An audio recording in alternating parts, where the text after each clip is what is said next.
staff and delegations who will participate in the meeting, regardless of whether being physically in attendance in the council chamber in Listowel or being connected through web technologies. We begin tonight's meeting with the playing of O Canada. Those in chambers as able are invited to stand.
We acknowledge that we are on the traditional land of the Anishinaabe peoples.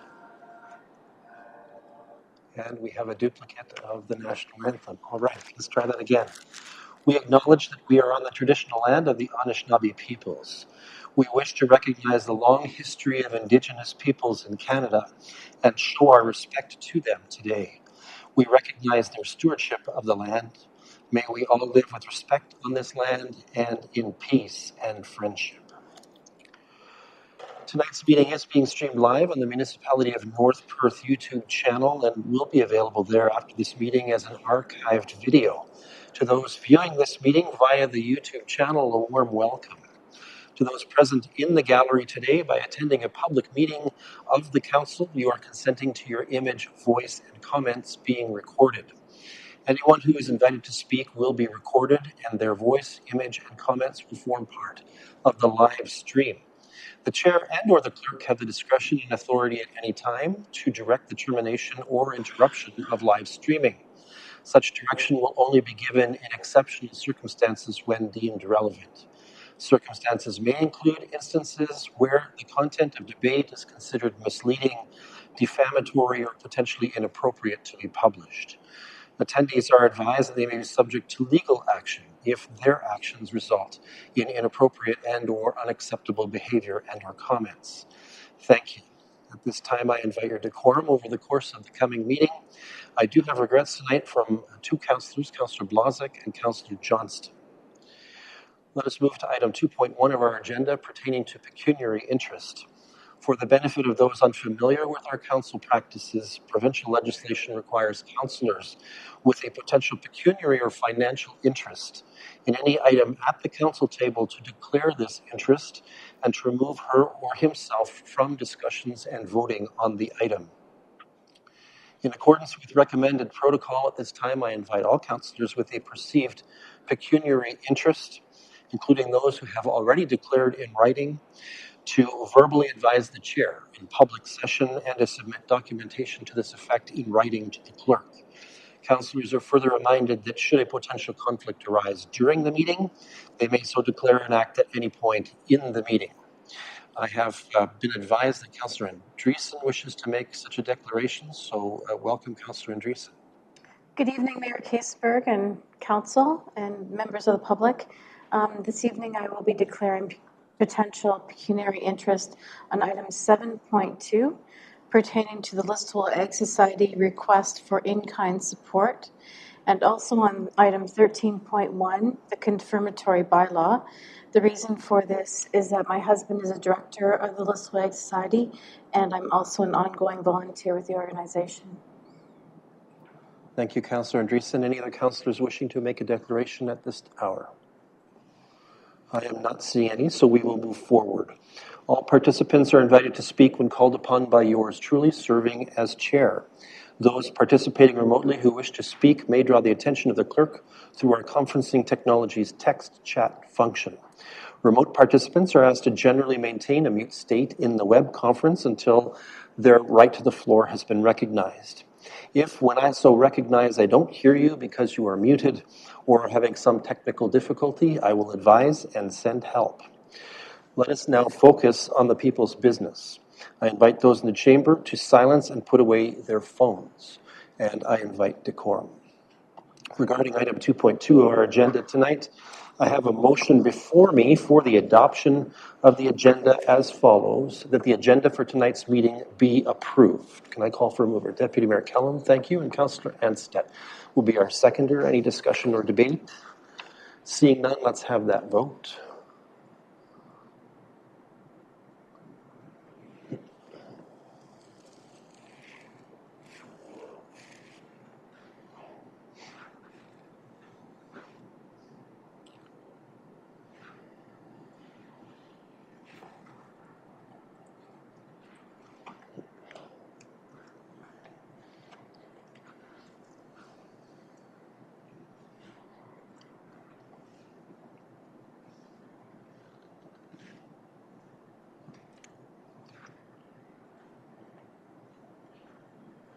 And that is carried.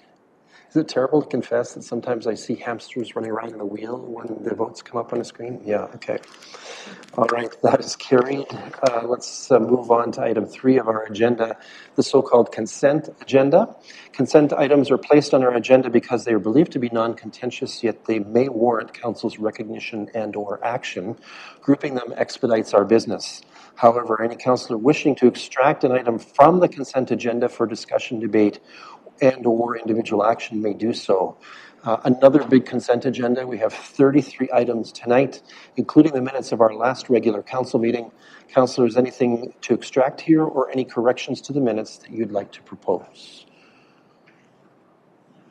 Councillor Nordum, let me find your microphone. There you go. Thanks, Mayor Todd. I'd like to extract item 3.31 from the town of Essex. 3.31, okay. Anyone else with an extraction? Councillor Rothwell, welcome. Thank you, Mayor Todd. Good evening, Council. Item 3.19 and related 3.24. 3.24. Those two are connected items, Councillor Rothwell? Yes. All right, thank you. Anyone else with an item to extract? Councillor Andreessen. 3.32. 3.32. All right. One more call. Anyone else like to pull something here? All right, I'm not seeing anything. I think we'll proceed with the sort of expedited process that I've been using for a bit now. We'll deal with each of these polls first and then come back and swing through the whole of the resolution. Councillor Nordum, I'm going to give you the floor. Thanks, Mayor Todd. The reason I bring this item up on the consent agenda is because it's another growing problem throughout Ontario. And I think we should support the letter from the County of Essex. I did my best to look up how many code reds and blacks are in Perth County, but fortunately I didn't really find too many, but that doesn't mean they don't happen. So I looked towards the region of Waterloo, who had 50 code reds alone in January, which means an ambulance is not available. So which means they'll pull an ambulance away from either Perth County, Brant County, or Guelph. So I think there needs to be discussion for the province on the amount of ambulances and long offload times. But for now, I think we can endorse the letter. Thanks. Okay, thank you, Councillor Nordum. We've been tracking this a little bit at the county. Did Deputy Mayor Kellum or Councillor Duncan want to offer any comment about your perceptions of the county's actions with regards to ambulance offload times and so forth?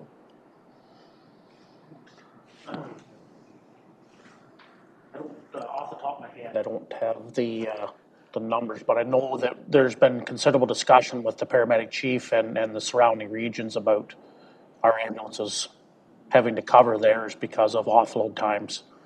I know they did mention our offload times have got better at Stratford than they were previous. Yeah.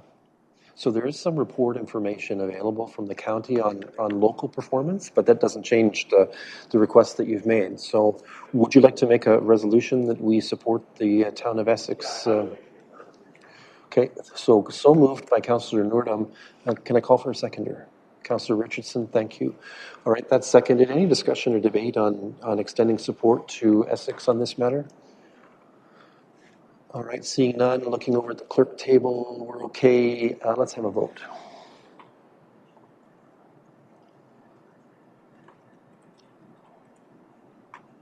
Mayor Kiesenberg, I'm in favor. My computer has decided to update. Nice timing. All right, so with Councillor Andreessen's manual vote, we're waiting for, I think, one more.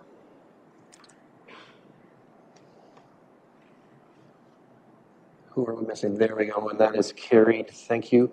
I'll see if I can't get something, or maybe we can direct to the clerk and the CAO. It might be appropriate for us to invite the Chief of Paramedic Services to come and give us sort of a brief overview of what's happening on that score to our council. All right, related items 3.19 and 3.24. Councillor Rothwell, that's you. Welcome.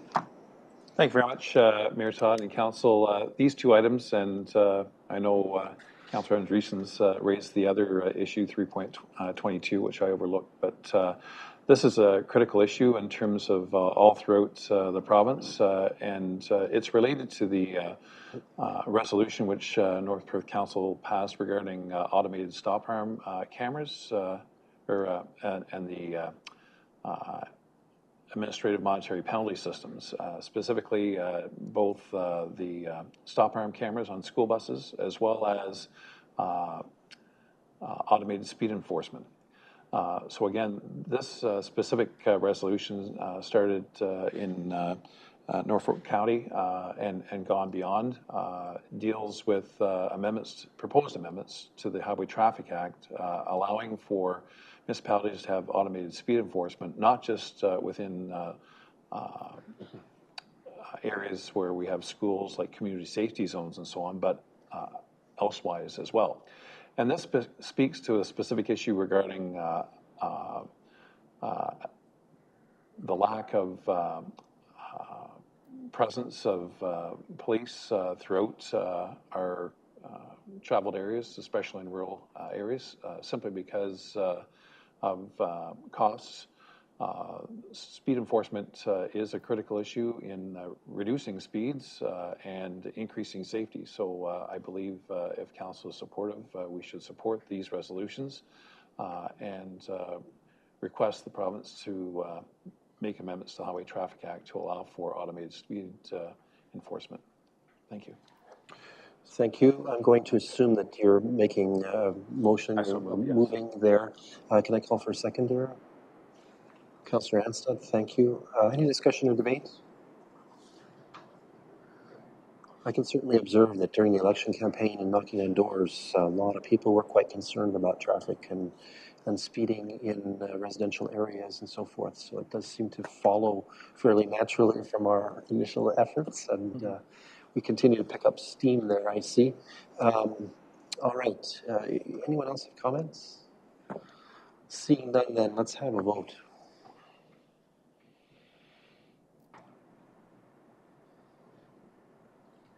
Mayor Kiesenberg, I'm in favor. Thank you. My vote seems to have frozen now, too. There we go.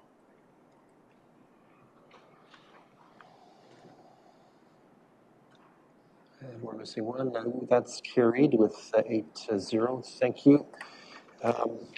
Perhaps we can ask Simon if he can come to Councillor Andreessen's assistance. You think you got it? Okay. All right. And then 3.32, Councillor Andreessen, that's you. Yes, thank you. Through you, Mayor Kiesenberg. This is a letter from John and Maureen Pronk. Based on this letter, they have a number of concerns that they're trying to explain. One concern was about the ability to make payments through different types of means. It seems like they prefer cash, I believe, and are concerned that that could change. I'm just wondering if that concern could be addressed perhaps by a letter through our treasurer, our finance department.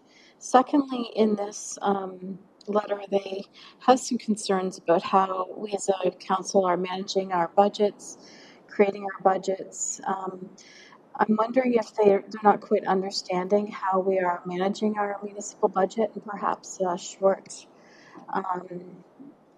presentation could be sent to them, like a pamphlet or our information that we've produced in the past could be sent to them. Thank you. Thanks, Councillor Andreessen. I see the treasurer in the back nodding her head in the affirmative, so it looks like something could be done there. I do have to express a little bit of concern about receiving this particular letter. I find that the attack on other levels of government a little bit concerning to be received in the public domain. And I urge all of us to be cautious, I guess, about our attacks on other levels of government.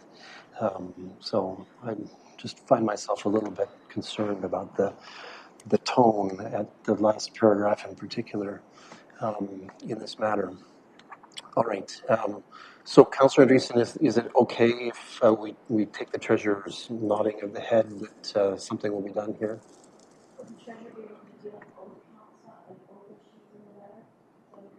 All right.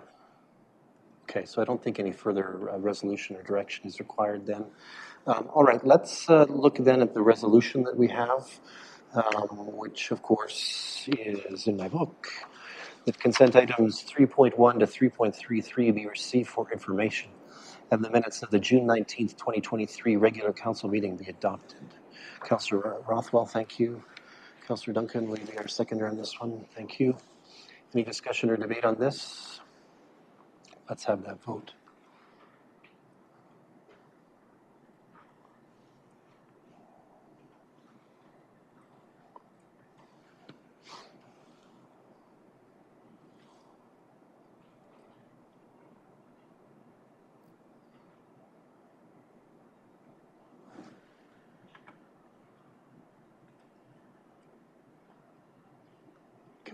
Yeah, Councillor Andreessen, we're missing you. So you're casting your vote in favor, which means then that we are carried with that resolution. Thank you. All right. It's proposed then that we move on to agenda item number 4. We do have a special delegation tonight with representatives from the Listowel Wingham Hospitals Alliance joining us to share information and providing us with the opportunity to offer comment, ask questions about issues that councillors are hearing in our community. Because this should be considered a significant opportunity for engagement and interaction, we do have a resolution for council's consideration to release the usual delegation timeline so that they have a little bit more time to speak to us. Mr. Ellis promises that he'll be good, and we're going to hold him to that. But anyway, we want to give them a little bit more time so that they can fully address their comments. So I have a resolution first for our consideration to that end as follows: that the Council of the Municipality of North Perth suspends the rules of procedure to extend the time limit for delegations to permit the Listowel Wingham Hospitals Alliance to speak for more than 10 minutes. Can I call for a mover on that? Councillor Norton, thank you. Councillor Andreessen will be our seconder. Any discussion or debate on that one? Seeing none, let's have that vote.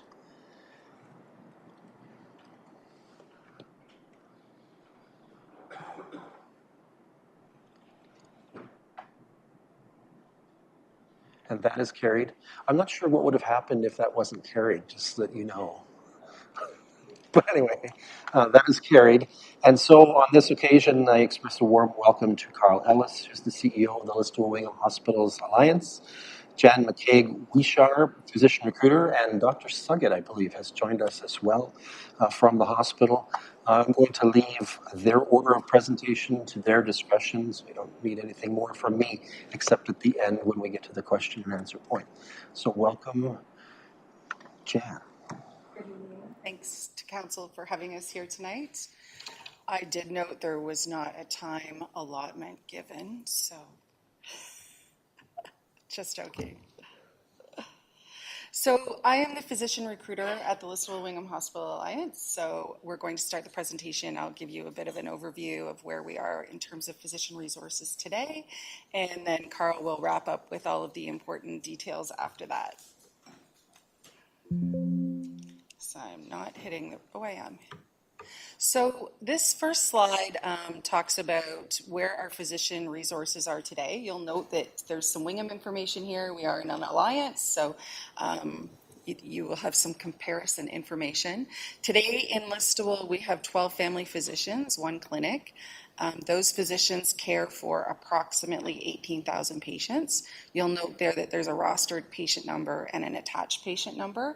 The attached patient number is the Amish and Mennonite population, which is not necessarily rostered. However, our physicians do care for that segment of our community, so we must consider that those 18,000 patients are all cared for by our physicians.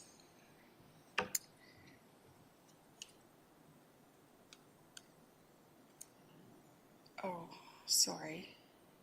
Over here. Oh, sorry.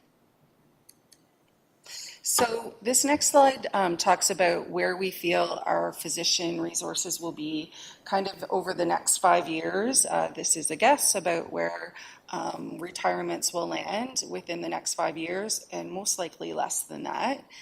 We estimate that there'll be approximately 6 physician retirements, which will impact approximately 9,000 patients, which based on that 18,000 patient roster number is about half of our current patients in our family health team.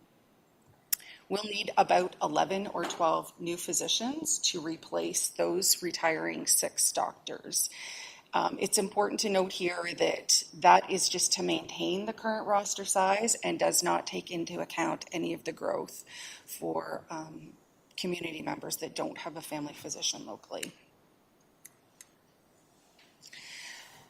On top of that, we're looking for family medicine doctors, but we're also looking for family doctors who have some level of differing skills. We're looking for emergency department doctors, family doctors who have skills in anesthesia, can care for our long-term care patients, clinic only, and then, of course, family doctors who have obstetrical skills. So collectively, I think it's important to recognize that over the last 7 years, we have had 9 physician retirements and 1 physician leave, and we have been able to recruit 12 physicians over that 7-year time period. So while the future of physician recruitment looks a bit challenging, it's important to recognize that we have made successful gains. This slide is just a little bit about, I don't think I really need to tell everyone in detail. These are just high-level headlines. The provincial and national physician supply is very clearly in a crisis mode. These are just a few local national and provincial headlines that can attest to that. This is a recent CBC news article that suggests in the next 5 years, Canada will be short about 43,000 physicians, and of those, about 30,000 family docs. That's a national estimate. My personal opinion is that doesn't really take into account some of the rural physicians into this number too, which is more than likely fairly significant.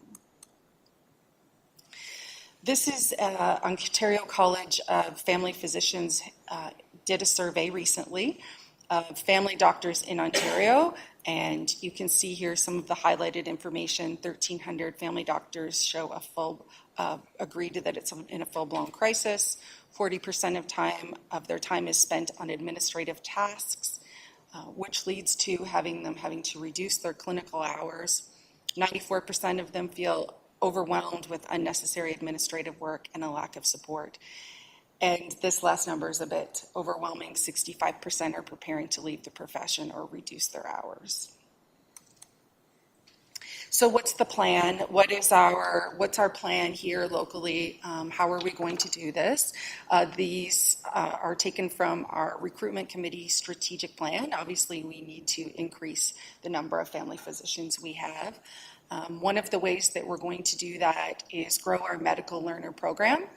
I'll talk a little bit about it in another slide, but we are hopeful to establish a family medicine residency program locally, increase our learner intake, and we all know that early exposure to medical students is very key. So we'd like to align ourselves with medical training programs at the 6 medical schools in Ontario and beyond. This next couple points are a little bit more specific to our communities about enhancing our learner and locum experience. So positive organized encounters with all of the learners and physicians that we have coming here, housing, scheduling, being paid on time, like all of those things that need to just go smoothly. Having turnkey opportunities, so physicians are trained in medicine, they're not trained in small business management, and so making an easy practice is something that we need to focus on. And this last point, this cultivate stakeholder partnerships, I think is extremely important. Both local healthcare as well as community to provide professional and personal lifestyle and culture opportunities. I have recently been meeting with your Chamber of Commerce, Sharon Darcy, and your BIA, Alyssa Kipfer, about what we can do locally to kind of enhance the experience when we have these potential recruits in our communities. So our medical learners, just a little bit about them. You can see that over the last 4 years, we have been increasing the number of learners that we've had. Medical learners, just by definition, are individuals who are already enrolled in medical school. Residents have graduated medical school and are focusing on their residency in family medicine. And then we have some observers, which might be internationally trained medical students that we host here. One of the things about medical learners that we need to keep in mind is that the volume of medical learners is highly dependent on our local physicians' interest and availability to teach.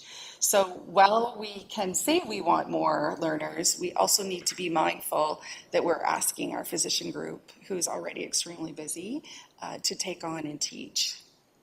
The other thing is we need to be a sought-after location for training. So medical schools don't assign us learners. Learners choose to come to us. So we need to become a place of choice, and typically the best way to do that is word of mouth. So if someone has a great experience here, they may tell their colleagues or the year behind them, that type of thing. So they have to know about us to select us. A little bit more about the residency position. Dr. Gateman here in Listowel has been extremely instrumental in advocating and leading the way for this position. This is working with Western.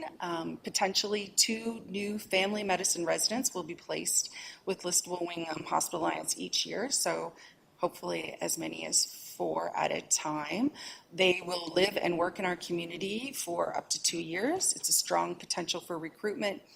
Residents also help our local physicians. They have a restricted license, but are able to perform certain duties, and which is very helpful to our local docs. We've seen success from neighboring communities like Goderich and Hanover, who have a residency program and have been able to recruit into their practices.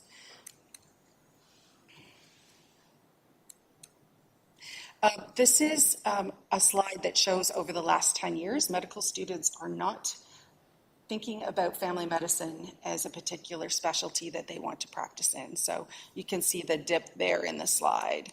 And some of the reasons for this, just back to what we were talking about earlier about the administrative burdens, it's not attractive. Sometimes the scope of practice is also perceived to be too broad and overwhelming, and we're living in a time where the trend is to specialize in specific areas where family medicine is rather broad. Rising expectations placed on family docs has led to burnout, which leads to a perception that the work-life balance can be very difficult to attain. So who are these future docs? I included this slide because I think it's important to put faces to these potential future doctors. These are actual students that we have had here in Listowel Wingham just in the last month or two. Those are first-year med students. This is a slide I think that's very telling. This is from Western. This is a slide of the demographics for the class of 2026. So these are all of the admissions that started last September. I think you can have a closer look at this on your own, but of particular interest to me is that gray area in the middle, the first two bullets. 44% have a first language other than English or French, and 55% are fluent in a second language. This tells me that, you know, the people that I am going to be recruiting in the next 4 to 5 to 6 years are extremely diverse, and we have to ask ourselves, you know, what makes Listowel attractive to these people. So looking ahead, I think that this is extremely important. There's been quite a lot of research done that tells us about why people choose to practice where they do. None of these are really a big surprise. Impressions of the community, proximity to family and friends, opportunities to experience diverse patient populations, leisure activities, how well the physician group gets along, cultural diversity, and employment opportunities for their partners. This particular slide is one Carl and myself presented last fall in September to the economic development groups here in North Perth as well as North Huron, and I just copied and pasted this slide because I feel it's still quite relevant. So what can communities do to help us in the recruitment? As a recruiter, when I have a potential candidate, I need to provide them with connections to all of those things that we just talked about in the previous slide. Housing, of course, top of everyone's list. Childcare, places of worship, opportunities for families. Spousal employment is extremely important. Groups or events that promote inclusion. Where to go, what to do, what the locals are interested in. And I was very excited when I saw that the municipality has been using this particular new technology, this Driftscape. So I stumbled upon it, and it was all of the things that I was asking for. So I wanted to let council know that I've been promoting this with our medical learners, and I've been promoting it with the Chamber and BIA and letting them know this is a tool that is actually very useful to someone in my position to help promote North Perth. It lists all the things, even though people may not necessarily participate in them all, it tells them what kind of community that they may potentially be choosing to practice in. And I'm going to turn it over to Carl. If you'd like, would you like me to answer questions when he's done? Okay. That's the down button. The down button, Yeah. Okay. Thank you again for having us here today. And thanks again for your support of physician recruitment efforts. You saw from Jan's presentation that that's going to be crucial to our community and our hospital in the years ahead. I just want to talk about a few other things because I know they're top of mind in terms of some of the closures and other pressures that we've experienced in healthcare recently. Those closures have been happening across the province, and they're disproportionate in terms of small hospitals. And the reason for that is within our hospitals, for example, an emergency department is staffed with 2 nurses and 1 physician. And so if you have one of those individuals out of the mix, for us, it results in a closure. In a larger hospital where you might have 15 staff in a department and you're only able to staff 12 for that day, it leads to longer wait times and other pressures within the facility, but it doesn't result in a closure. And so that's why you're seeing a disproportionate number of closures within small hospitals. We do use a ministry program for physicians. About 40% of our ER shifts here in Listowel are staffed by locum physicians that tend to come here from somewhere else and practice for a shift. Some are regulars who come back, and some just come in for a shift or two. Our recent closures and our future risks over the summer are related to nursing staff, physicians, laboratory staff. We do have a demographic that's relatively young, so we've got a good news, bad news situation happening with a significant number of our staff being off on maternity leave and our inability to backfill those staff. And so longer term, when I look at the demographics of our staff, we're actually in pretty good shape, but right now we are having a lot of pressures related to maternity leaves. We have very few permanent nursing vacancies, and so this speaks to that situation with our nursing staff. One of the things that has come up regularly is agency nurses within the province, and we made a conscious decision a little over a year ago not to engage agency nurses. We believe that's a decision that's probably hurting us in the short term in terms of some of the closures that we've faced. But in the long term, we think that it's a better decision in terms of supporting our staff and those who live and work in our community. Some very relevant questions in terms of what are we doing to prevent closures. And so as Jan talked about bringing additional resources to play in terms of training physicians, there's a lot of work underway in our nursing area as well. So there's a what's called a nurse extern program that was partially funded by the province. We have 13 young people who are in nursing school who are employed right now as extras within the facility. And obviously we're hopeful that when they're done their school experience, they come back and work with us full time. We've done a lot of cross trainings, new hires, changing models of care, created additional full-time jobs. So a number of things that have happened there. We had a real challenge within our laboratory, and we completely changed our laboratory staffing model and have turned that around. But we still have some risks over the course of the next few months in terms of risk to closure in our emergency department, and our obstetrical area has had regular closures, and we expect that to carry on for a little while. The residency program that Jan spoke to, I don't want to minimize the potential impact of that. Training physicians here, I believe, will go a long way to helping with that recruitment challenge and having turnkey space available for medical practice. And so one of the things we've been working at is expanding the Fisher Clinic. If we're going to have that many physicians and trainees, we're going to need extra space.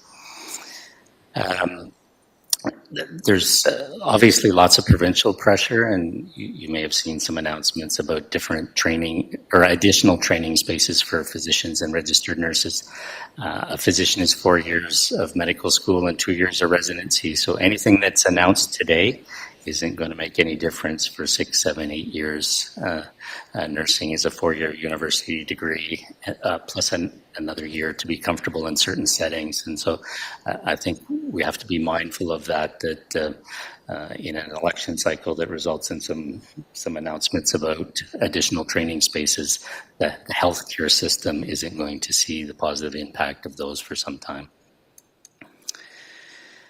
I already spoke about the Fisher Clinic and the expansion. There's lots of other things going on in the hospital. We do have a new strategic plan for the next 3 years, and Health Human Resources is a big part of that. And I intended to leave lots of opportunity for questions because I know some of these topics and some of this information is difficult to consider the impact to our communities. All right. Thank you. Let me just change the camera setting here. All right. Thank you very much, Mr. Ellis, Ms. McCaig. If you wanted to approach again, the two of you can stand there and answer our questions. Dr. Suggett, if you want to join the crew, you're welcome to. Colleagues, questions, comments, issues that you'd like to pick up off the table in response to this wonderful delegation? Let's start with Councillor Andreessen. Thank you very much for your presentation this evening. I just have a question about perhaps also looking at even starting recruiting even earlier, obviously in a soft manner, of course. And I'm thinking about like high school co-ops. Are high school co-ops happening already here in Listowel? So we have high school co-ops in both Listowel and Wingham, and we actually don't bring high school co-ops into any one area for their experience. They get an experience throughout the hospital, so nursing, diagnostic imaging, lab, physiotherapy. Quite often students come in with a fairly narrow idea of what they want to do, and we give them a broader experience. And what is the uptake with co-op from our students locally? So we pretty well guarantee have one every term for co-op. So be 3 this year. We include a summer term as well. Okay. All right. Thank you. I'll add something to that too. So those Discovery Week students the pictures of the students that I showed you before, we take them all into the high schools too. And so as first year med students, they talk to higher level high school students about their journey to medicine and what it takes. So Awesome. yeah, Great. so we're doing that too. Thank you. Great. I have to own that one seems kind of paltry. It would be nice to see a lot more have opportunities, if not formally a co-op, some kind of, 1 week exposure or some such. Yeah. So there are other opportunities. Our human resources department engages with the school. There was a health class this year, and they came to the school 3 or 4 times for their morning class. And physiotherapy would talk to them, and nursing and pharmacy and other areas. So, sorry, I answered the specific question about co-op students, but there is a broader level of engagement with the high schools. That's great. Thank you. Councillor Richardson, you're next. Thank you, and through you, Mayor Kasenberg, I would just like to thank everyone at the LWHA for the efforts that have been put forward. When I first read the report, obviously, if you try not to go to the doctor very often, but that's a privilege that a lot of people don't have in the community. And just with 9 physicians retiring, but you've also brought an additional 12 on. I find that truly remarkable, and our community thanks you for those efforts, because it has to be nothing short of overwhelming to face those statistics daily and weekly and ongoing. I would just like to say thank you from myself and from the entire community. Your credit to North Perth. Thank you. Who's next? Councillor Rothwell. Thank you, Mayor Todd, and thank you very much for your presentation. Our oldest daughter's a nurse, registered nurse, and actually she's out in Newfoundland right now. Anyways, she went through a program called MedQuest a number of years ago. And my understanding is that that program has been on and off over the number of years. And there are other programs that come and go, but that one was sort of an immersive experience, and you certainly have to be committed as a family to make sure your child gets there and so on. But is there ongoing, and I believe it was through Western as well as all the different groups that were associated with that, and was the hospital in Clinton or Seaforth. It's an excellent program, and I'm glad to hear about the co-op and so on. But I think truly, when we talk about it's not just physicians, it's all the healthcare providers that you've talked about. My concern is that this is a provincial issue. And I know that the first ministers are meeting right now as we speak, and to talk about having further discussions with the federal government. But the issue is that, as you said, Carl, is that decisions made now aren't going to really see the light of day until 6 or 7 or more years out. We need help now. We see this growing tidal wave coming towards us, and it's not just saying the federal government, the provincial government, and we throw up our hands. We all have to have our all hands on deck, and within our community that we have to raise up our kids so they see there is a place for them.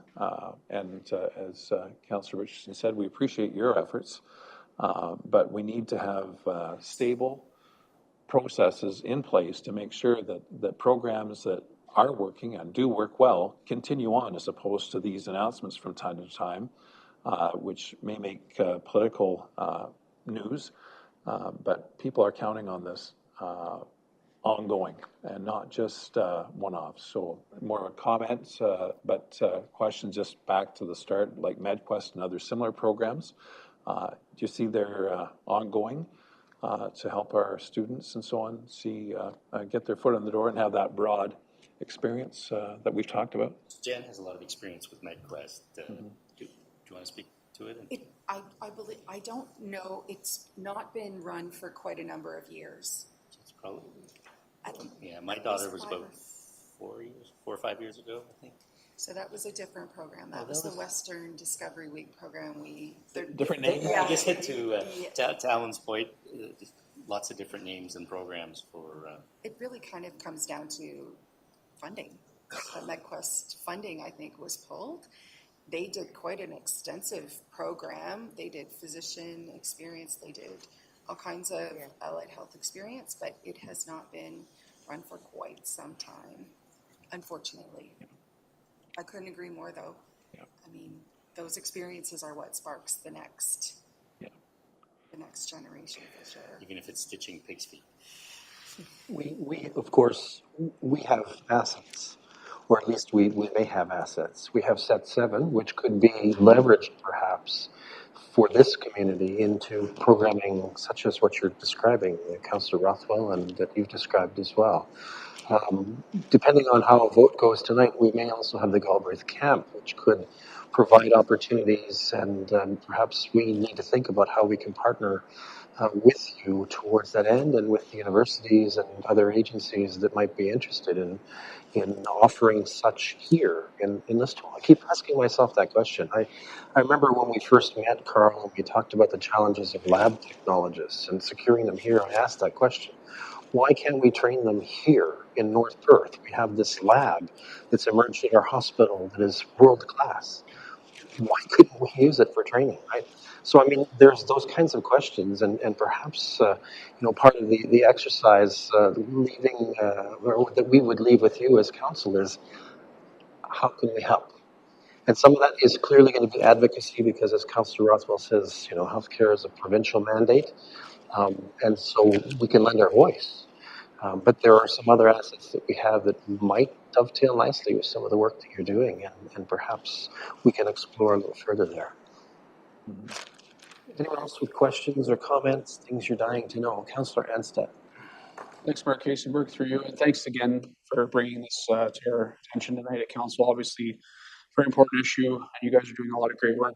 Carl, I really enjoyed your last slide about the investments that you're making. I'm just wondering, and if you can't share it, that's fine. I'm just wondering if you can speak to anything surrounding the compensation package, what you're doing to address that for all positions. For all positions within healthcare? So that's a real challenging file right now, Neil. The Bill 124 made a significant change to compensation for most healthcare workers, everybody within hospital, and for a 3-year period, those pay rate increases were limited to 1%. And what's happening right now is there are reopener clauses in most of those agreements that are going to arbitration, and arbitrators are awarding significant increases beyond the 1%. And so some of those increases are coming. Some of the retroactive payments have already been made by the hospital, but we frankly haven't seen kind of the full impact of that Bill 124 yet. We have a significant non-union employee group within the hospital, and as an organization, we're committed to treating our non-unionized employees in a fair and equitable manner compared to their unionized counterparts. It's an ongoing issue, and one that I don't think the province has fully wrapped their head around the financial implications of that, those arbitration awards that are currently happening. Okay, anyone else with questions? Okay, I'm not seeing, oh, Councillor Newton, was that a wave? Let me get your microphone, there we go. Thanks to you, Mayor Kiesenberg, and thanks for the report. So you spoke towards driftscape and kind of ideas like that. Is there anything else that you're really needing from us as a municipality or council? Some of it was in Jan's presentation, and some of it was hinted at mine. As a community, we need to be open, we need to be welcoming, we need to have the infrastructure that supports newcomers, whether it be housing or childcare.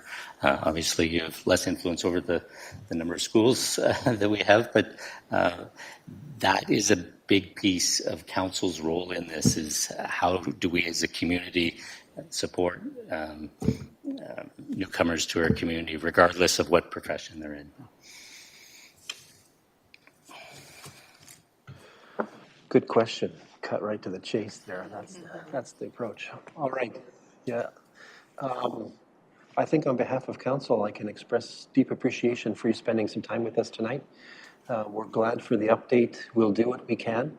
Please, of course, stay in touch with us if you have needs for advocacy or propositions that can leverage some of our assets to try to further your work. I think all of us are fairly passionate about helping you. So thank you very much. Appreciate your time. Thank you.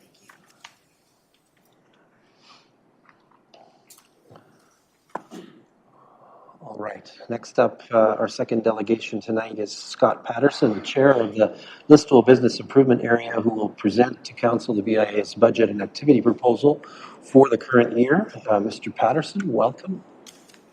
Good evening, council. Thank you for having me this evening. Again, Scott Patterson in my role as the Listowel BIA chair.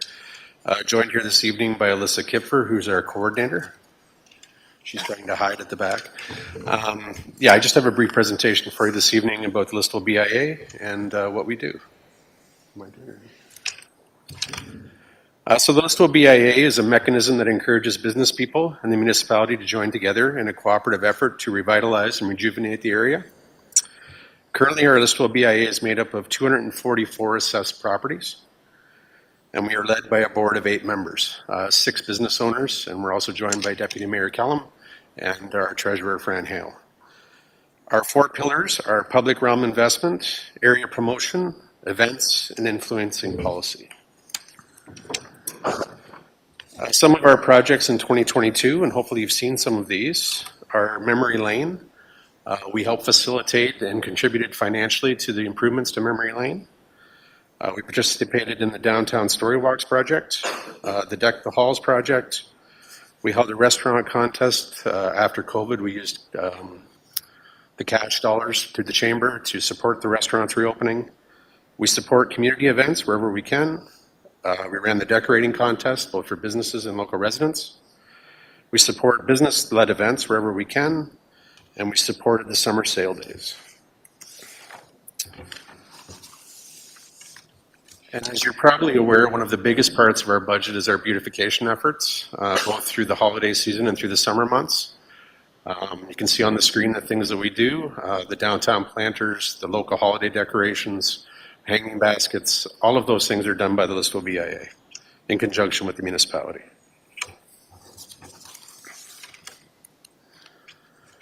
As a BIA, we support or review changes in our business community. We monitor vacancies, and we act as a resource for businesses. For 2023, our focus is to create a new strategic plan. This was just initiated and is currently ongoing. We've had 1 session so far. We have another session tomorrow with our consultant. We did go external. We did hire someone to assist us with this. We thought that would be a good investment for the BIA. A good use of our dollars to come up with a strong strategic plan and take us forward. We are always involved in public realm investment. Council may recall that we're the ones who provided a large donation of the garbage receptacles downtown. The 4 entry signs are the BIA, and we have some other fairly large investments planned for this year, but I can't divulge those yet. So when those occur, I probably will be back before council advising what those are.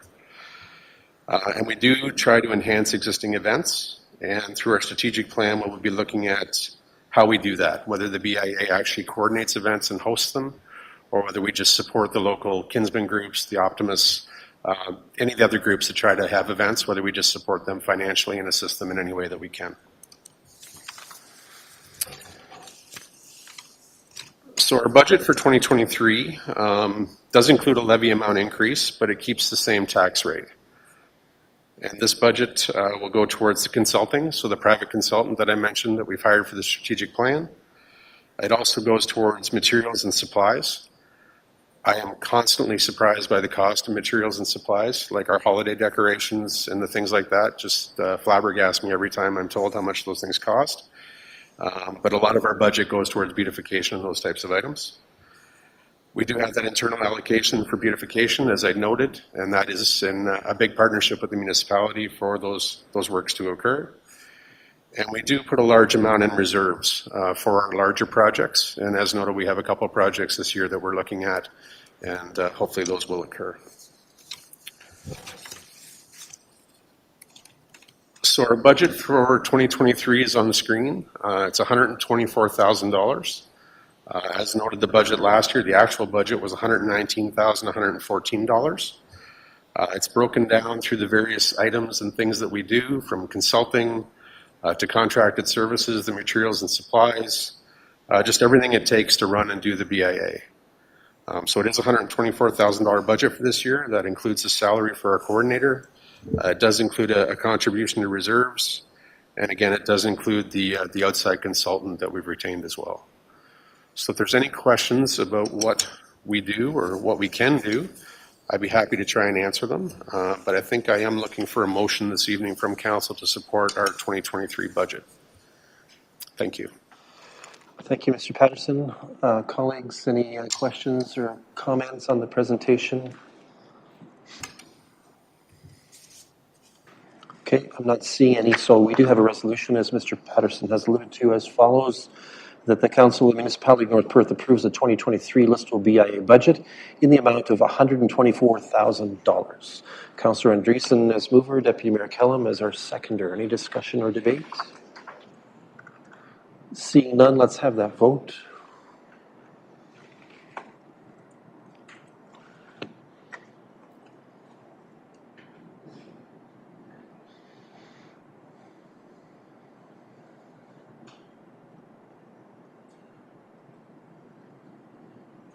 And that is carried. Thank you very much.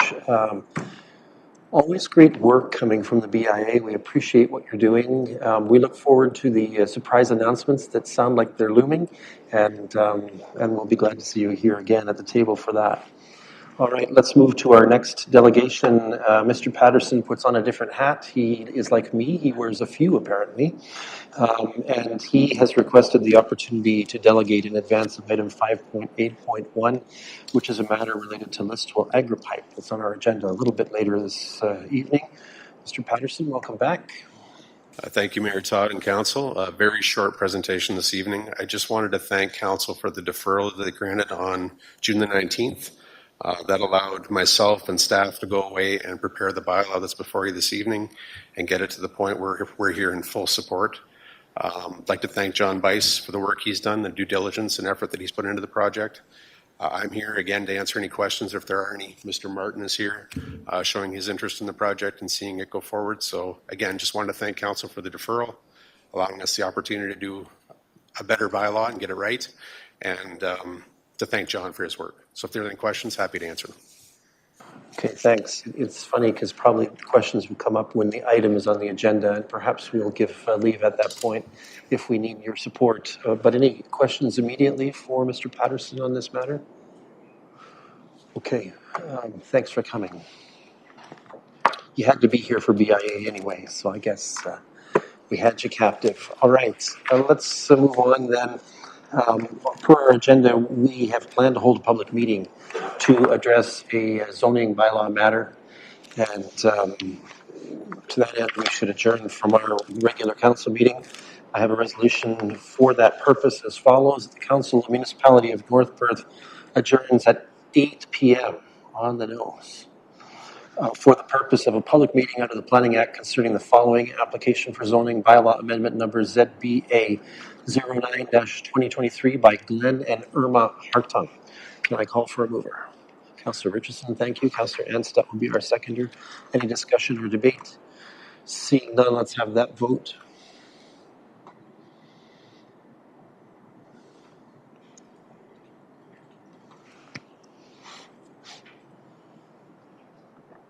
And that is carried. We are recessed from regular council for the purposes of a public meeting. All right, let's call it together. Welcome to those who are attending this public meeting pursuant to the Planning Act for a proposed amendment to the North Perth zoning bylaw. This is a statutory public meeting to deal with an application for zoning bylaw amendment number ZBA 09-2023 by Glenn and Irma Hartung, affecting property described as park lots 7 and 8, concession 4, Wallace Ward, Municipality of North Perth, 5221, line 88. Correspondence, reports, and comments received regarding this application will be considered by council. Those in attendance remotely wishing to make comments concerning this application will be given the opportunity to do so. Anyone wishing to appeal council's decision in this matter must make verbal submissions during this public meeting or have made a written submission to council. Those wishing to receive notice of the decision regarding this application must notify the clerk via email or telephone, giving their mailing address and telephone number. At this time, I'm going to call for a summary of the application. Mr. Bice from the county knows his role and his place even in the council chamber, so welcome, Mr. Bice. The floor is yours. Thank you, Mayor Kaysenberg and Council. The application before you is zoning bylaw amendment 0923. The owners are Glenn and Irma Hartung. The location is 5221 line 88, and it's in the Wallace Ward. It's in the red star located on the slide. So the zoning bylaw amendment before you today is a condition of surplus farm dwelling severance B33-22, which was considered back in February. The consent, which was conditionally approved February 3rd, 2023, produced a severed lot with a lot area of approximately 1.52 acres, or about 6,150 meters squared. The retained farm lot has a lot area of approximately 75.5 acres, or 30.5 hectares. The image on the right there is of the severed portion, and it's the dwelling. So the area outlined in yellow, as you see, is proposed to be rezoned from the agricultural designation, or the agricultural zone, rather, to an A1 to allow for a non-farm residential dwelling. And then the area outlined in red is to be rezoned from the agricultural zone to the A62 superscript 6 to ensure no residential dwellings or mobile homes can be established on that retained farmland. The site-specific nature of the A62 6 zone is to recognize a reduced interior side yard setback for a grain bin less than 12 meters in size. The zoning bylaw requires 4.5 meters for that interior side yard setback, and they're proposing 3 meters. The reduction of 1.5 meters represents the intention of the consent, and planning staff have identified no concerns with this reduction. So notice of application was given on June 19th, 2023 by regular mail to adjacent landowners. And at the time of writing this, or at time of, speaking this report, we've received no comments from members of the public. Donna Clarkson, she is a risk management official at the Asaba Bayfield Conservation Authority, that she's provided no concerns regarding source water protection, and the Maitland Valley Conservation Authority has provided no objections to the application as well. Staff recommend approval of ZBA 0923, and I'd be happy to answer any questions. All right, thank you, Mr. Bice. I'm just going to check with the clerk from our angle in North Perth. Have you received any correspondence, comments, or reports that were not in the report from Mr. Bice that we should be aware of? I have not received anything. Okay, so the clerk has confirmed nothing has been received by North Perth. At this time, because it's a public meeting, there is the opportunity, of course, for others to make comments, and though you're now invited to do so. First, we call on those who are in favor of the application other than the applicant, if there are any wishing to speak to this proposition. Clerk Klein, are we aware of anyone who's registered online for this purpose? Is anyone in the audience interested in participating in this way? Okay. Next, then, we call for those who are opposed to the application to provide them with the opportunity to present to council. Has anyone in the assembled audience come for that purpose? I'm not seeing any. Clerk Klein, are there any online that we're aware of? Okay, thank you. Next, there's the opportunity for the applicant or the applicant's agent to speak should they so wish. Is the applicant or the applicant's agent here, and would they wish to speak? Okay, so I'm told that that they're not here for that purpose, and that brings us to council. Now, the opportunity for council to ask questions or express their opinions about this matter. Anyone on council wishing to take advantage of that opportunity? I am not seeing anyone showing that, so I can read the statutory statement. Notice of the decision of council will be given in accordance with the provisions of the Planning Act. Council's decision is subject to appeal to the Ontario Land Tribunal in accordance with the provisions of the Planning Act. And with that, we can safely adjourn. Thank you, Mr. Weiss. All right, that brings us to a resolution, a couple of resolutions, I guess, right? Clerk Klein, you good with me proceeding then on that basis? All right, thank you. So we have two resolutions for this item, and we have resumed a regular council meeting. The first is as follows: the North Perth Council holds a public meeting for ZBA-09-2023 Hartung, affecting lands described as Part Lots 7 and 8, Concession 4, Wallace Ward, Municipality of North Perth, and that North Perth Council approves ZBA-09-2023 Hartung, affecting lands described as Part Lots 7 and 8, Concession 4, Wallace Ward, Municipality of North Perth. Can I call for a mover? Councillor Richardson, seconded by Councillor Rothwell. Any discussion or debate on this one? Seeing none, let's have that vote.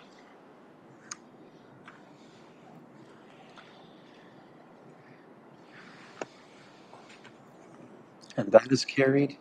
And next we have a bylaw. Should I have closed with a resolution the public meeting? It's out of order in my book. I was thinking, okay. So maybe we should take a step back in time. Just imagine that I have a time dial here and I'm moving us backwards. Watch the new Indiana Jones movie to learn about that. All right, so we're going to close the planning meeting appropriately for the sake of covering our tracks. The public meeting under the Planning Act is now adjourned at, I think it was 8:06 p.m., we'll call it that. And that council reconvenes into regular open council. Can I thank you, Mark, here to cover me? Thank you, Matt. Councillor Murdoch, Councillor Duncan, appreciate that. Are there any discussions or comments about this before we vote on that one? All right, let's have that vote.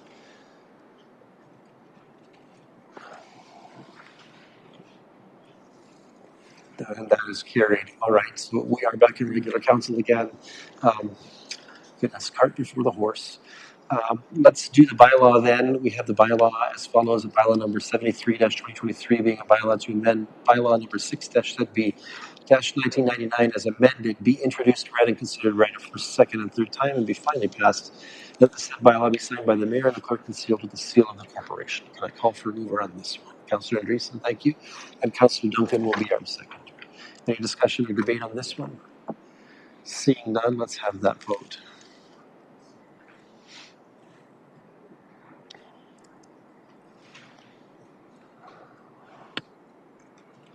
And that is carried with a little bit of procedural dodging, but I appreciate everyone working with me there. Okay, let us then move forward to item number 5, reports from departments and key staff. We have no reports from the CAO's department this evening. Tonight we do have one item coming from the Strategic Initiatives Department. For item 5.2.1, North Perth Manager of Strategic Operations, Jessica McLean, on behalf of Economic Development Coordinator Kim Couch, brings forward results of tendering process for the build of a new parkette at the front portion of the municipally owned parking lot on Main Street East between the businesses known as Ward and Upton Grove and TD Canada Trust. Her report proposes to award the contract to Ms. McLean on behalf of Ms. Couch. Welcome. Thank you, Mayor Kasenberg, and good evening, Council. Yes, as the Mayor alluded to, the construction of the Listowel Downtown Parkette, it was approved by Council as part of the Economic Development 2023 capital budget. The request for tender for the parkette pertaining to the construction elements is now complete. 4 bids were received and were confirmed compliant by procurement staff. Per tender requirements and evaluation criteria, bidders were to provide 3 references for work performed of a similar scope and value to this request for tender for other municipalities. Based on this evaluation and reference reviews, the second lowest bid by Avion Construction Group, Incorporated, in the amount of $117,531, excluding HST, is being recommended for contract award by staff. This contract amount falls below the approved budget for the construction elements of the parkette, and I can answer any questions Council may have. All right, thanks, Ms. McLean. Colleagues, any questions or comments? Okay, seeing none, I have a resolution for consideration that the Council of the Municipality of North Perth approves the award of request of tender RFT NP-030-23T Listowel Downtown Parkette to Avion Construction Group, Inc. Moved by Deputy Mayor Kellum, seconded by Councillor Mark Nordham. Any discussion or debate? Seeing none, let's have that vote.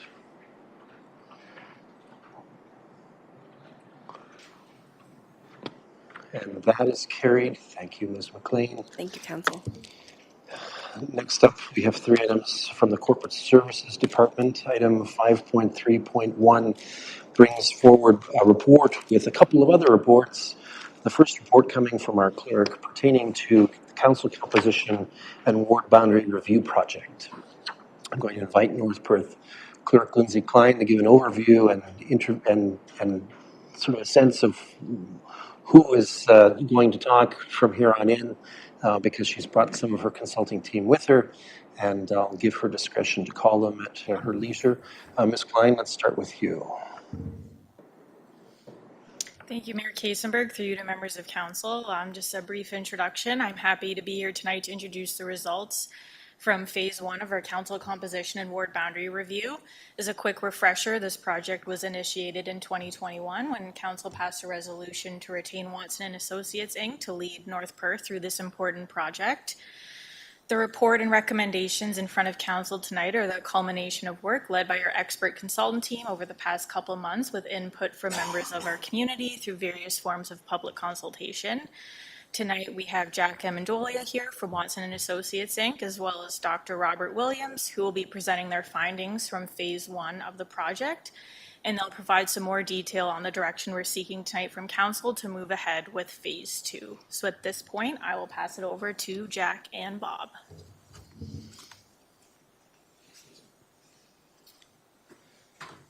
Thank you, Lindsay, and hello, Mr. Mayor, hello, council.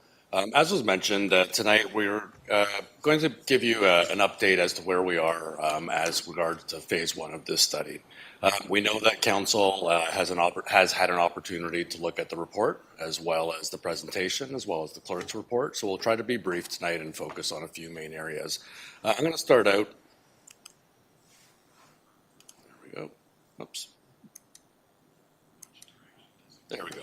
I'm going to start out talking a little bit about the process. Like the clerk mentioned, has been a little bit of a lengthy process. Initially started in 2021, but then we had the municipal election and continued again after the election.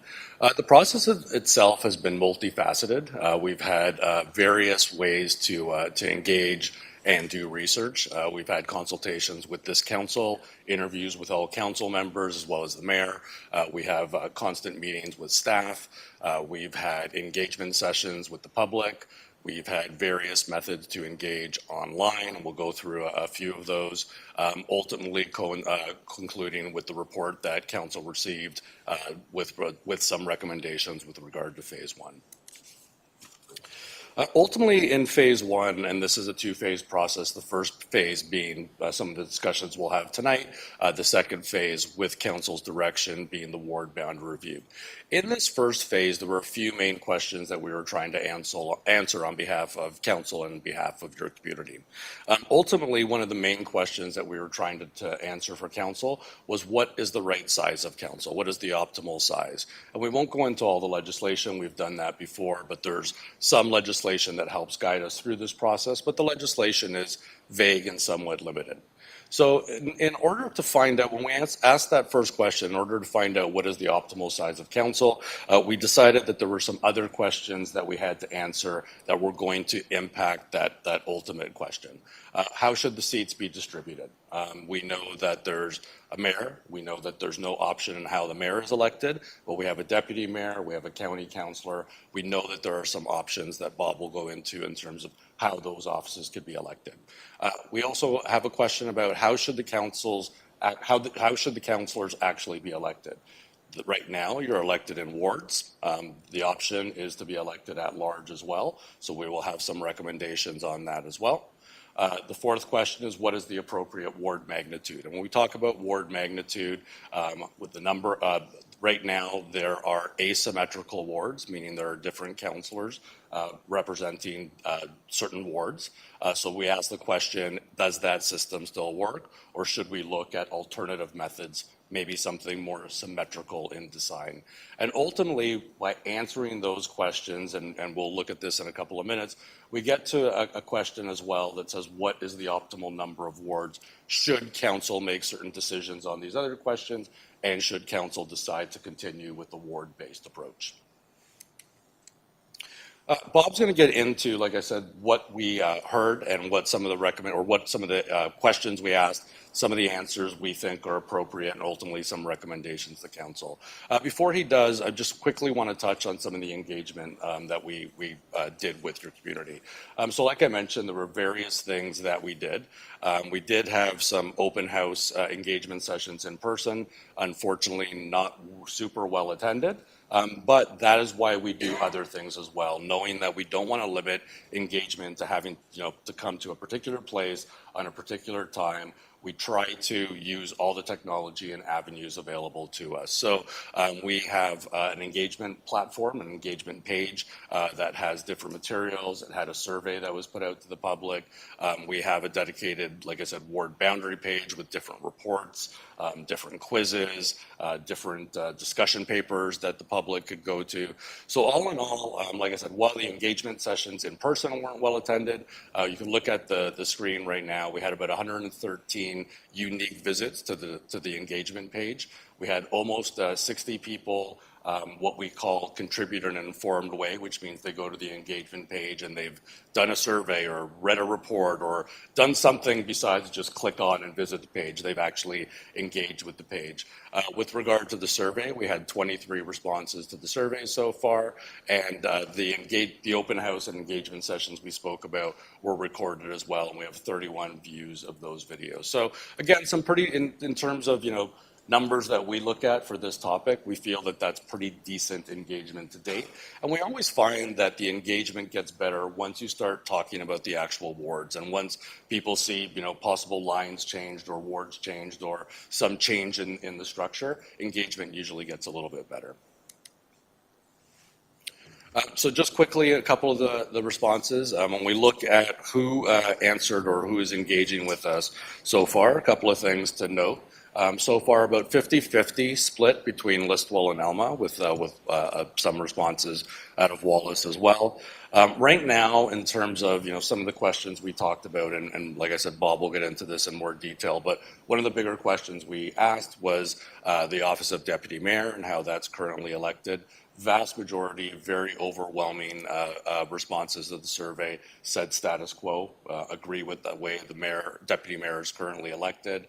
A couple of other things, we also asked about the size of council, and again, vast majority thought that the size of council at 10 was appropriate for the size of the community and the geographic size of the community.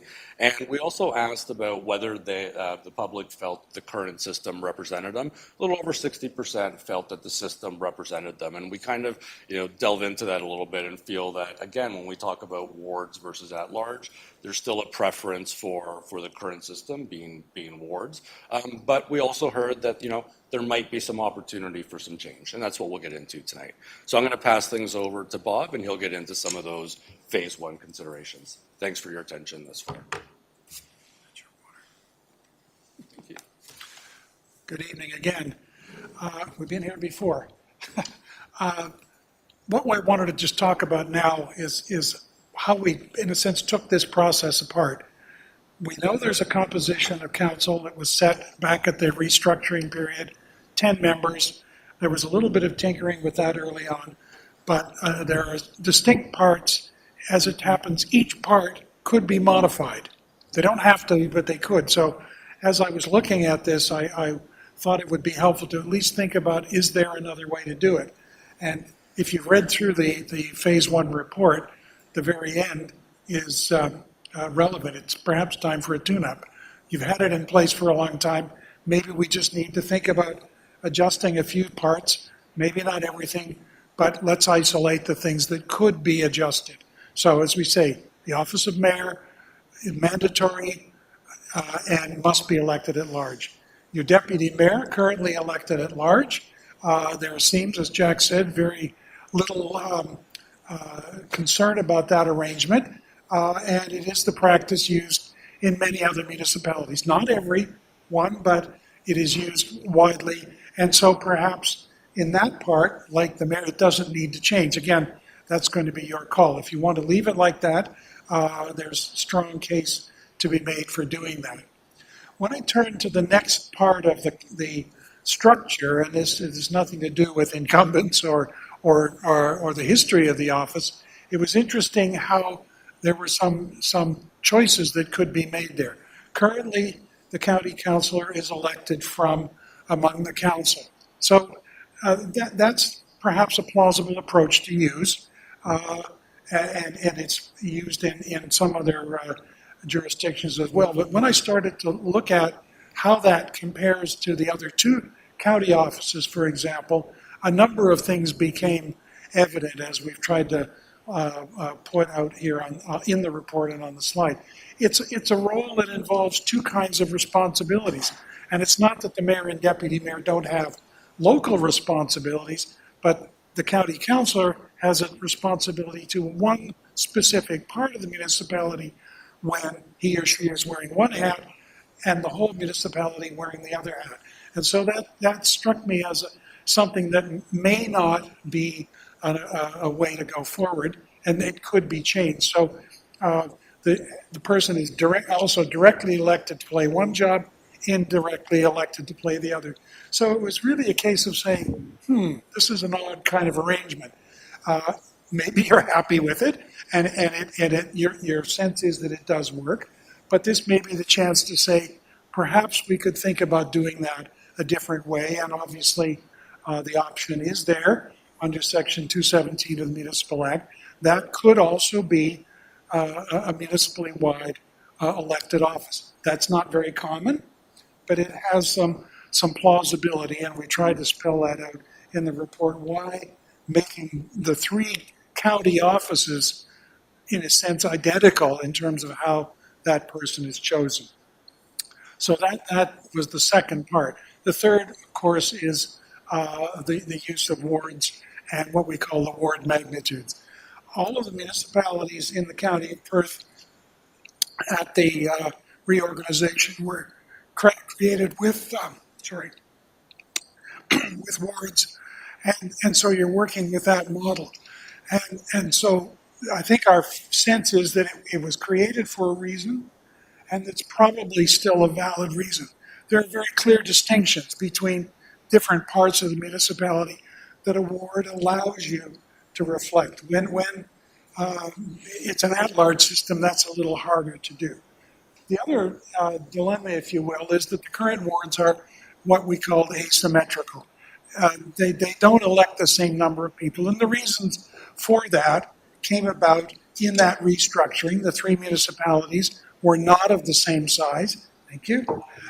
And so this was an arrangement made to try to address that. And then after one election, it was tossed out anyway. So it's been a system that has not necessarily been what was called proportional equality as intended at the outset. Let me remind myself what am I doing. Okay, thank you. It's a slow change. Sorry. So the 10-member council has these three parts, if you will, that we want to think about: deputy mayor, county councillor, and ward councillors. We work with the assumption that 10 is the preferred number. There was a little bit of a sense that maybe it could be bigger, but I don't see that as a widespread perspective, although some, your municipality is growing, maybe the council should be bigger. But there are some other aspects of that that might mean that you don't have to increase the size to enhance representation. So again, we suggest there are scenarios that can actually result in the reduction of the number of ward councillors without necessarily harming the role that councillors play or the kind of representation that members of the community get. So what we're looking at here then is a suggestion that you can make some choices about those three components, leave them the way they are, make some changes. In our view, the question of the wards and the distribution of wards is one that probably should be given some priority at the moment. And what we're looking for tonight is some guidance on how to do that so that when we can go on and do some wards, I think if you've read the report, you'll realize that 8 ward councillors and 3 wards doesn't work very well in terms of getting any kind of equity. So something's got to change, and some guidance is there, and we would like to see that process. The part that I haven't talked about just now is the idea of working with the idea of single member wards. Now that may be fighting words for some people. You're used to having more than one person in a ward, and our view is that if you have wards with one person, in some ways that's not changing the workload. Because if you've got a ward with 3 people, all 3 of them do the same, look after the same number of people. So it's really an overload, if you will. One person could certainly handle many of the wards. And with single member wards, we can be more creative, for lack of a better word. We can find a way to capture the population distribution within North Perth, the communities of interest, and come up with a working number by having a larger number of smaller units to work with without necessarily changing the kind of role that councillors would play. So the recommendation we want to come to is to ask for guidance on the question of a deputy mayor, the county councillor, and then some general directions for wards, because what we don't really know yet is how those numbers might play out. We have information on the population distribution. We've got information on population growth. We know a bit about the major clusters, but we haven't actually tried, if you will, to crunch any numbers and draw some lines and figure out. We may find that we could get 5 very successful wards. We may find we might do a better job with 7.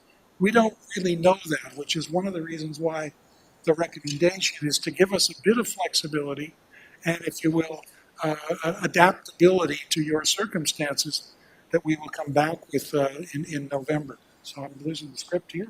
So what we're going to be doing here is looking for some direction that will allow us to go out and do those things. Jack, you can take over. Sure. So the slide we're looking at now just gives council a bit of an idea of how the recommendations all impact each other. So it's not that you have to accept, the deputy mayor at large, the county councillor at large, and the number 8 single wards. So a little bit of an idea. So if you accept all the recommendations that I just went through, then you would still retain a 10-member council. You would have up to 7 single-member wards, county councillor at large, deputy mayor at large, mayor elected as typical 10 members. If the county councillor, if council wanted the county councillor to remain status quo, and we still went with a 10-member council, then you would have up to 8 single-member wards, because we would have the county councillor selected, as it is now, from one of the existing councillors, deputy mayor at large, mayor at large. If council does not want single-member symmetrical wards, then we would have to go back and look at this again and get a little bit of direction on what the ideal number of councillors per wards might be, or if it was asymmetrical, that direction as well. So really quickly, just to give you an idea about phase 2, and we'll get back, I think, to the motion. If we went forward then with the ward boundary review, which is actually drawing new lines, there are then a set of core guiding principles that we would use. Again, the direction that council would give us tonight, combined with these core principles, combined with what feedback we get from the public, would then help us determine what those new ward boundary options might look like. So did we want to read the actual motion, or do you want to do questions? I'm not sure what the questions first. Okay. Yeah. All right. Thank you, team. We're going to turn to questions and comments. Deputy Mayor Callum, let's start. Yes, thank you through you, or Mayor Kiesenberg, and thank you for the presentation. I need more clarification on the elected county representative and how that works. Can I jump in? Sure. Yeah. It would be the same as the deputy mayor. You would simply change. You would pass a bylaw under Section 217 that would says in the 2026 election, the office of county councillor would be elected through a general vote, an at-large vote. That's all it needs to say. And so the office is currently described as selected from within council. The bylaw would simply say in future, that office would be filled by a general vote. So, okay. As I said, this is the practice in Wellington County. They do elect a county councillor at large. The person doesn't sit on the local council, but the office is elected at large. So it is a practice in at least one other county in Ontario. So that would basically mean you'd have three offices elected at large. Supplementary. So could it happen that they could be elected as the council representative and not a council member? They would have to put their name on the ballot and get elected. The same as a deputy mayor has to put his or her name on a ballot and get elected. So it would be the same model, okay? So it would not be drawn from the councillors. So it would be 3 offices elected at large. That and we refer to that in here, the talent pool, if you will, is the whole municipality. Anybody can run for one of the offices. You can't run for all 3, obviously, but you could run for any one of those offices. And if you're elected, fine. If you're not, you don't have another one to fall back on. Again, that's one of perhaps the downside of that. I think maybe the deputy mayor's question also included the notion of would the person who was elected as county councillor serve on this council? Oh yes, yeah. Our assumption is that it would still be one of the 10 or some other number. Yeah, we're not changing that. In fact, I don't believe you have the power to make that change anyway. And you're assigned 3 places on Perth County Council at the moment, at least under the restructuring order. So you have the choice of deciding how to fill 2 of them, right? The mayor's office, you have the choice to decide how to fill those 2. And as I said, it's not a common practice, but it is open to you to do that. Okay, thank you. I saw Councillor Duncan's hand up. Yes, thank you. Through you, Mayor Kiesenberg. So I guess I'm a little confused because Wellington County, their member doesn't sit on the lower tier. No, but it is elected at large. But it is elected at large. Yeah, yeah. And we're not trying to change that. No, maybe I shouldn't have used that example. But the point is that the county councillor, and I haven't completed doing research on all the 20 counties to find out how often the county councillor is elected at large. But that is it is feasible, it is possible, it is legal, if I can call it that way.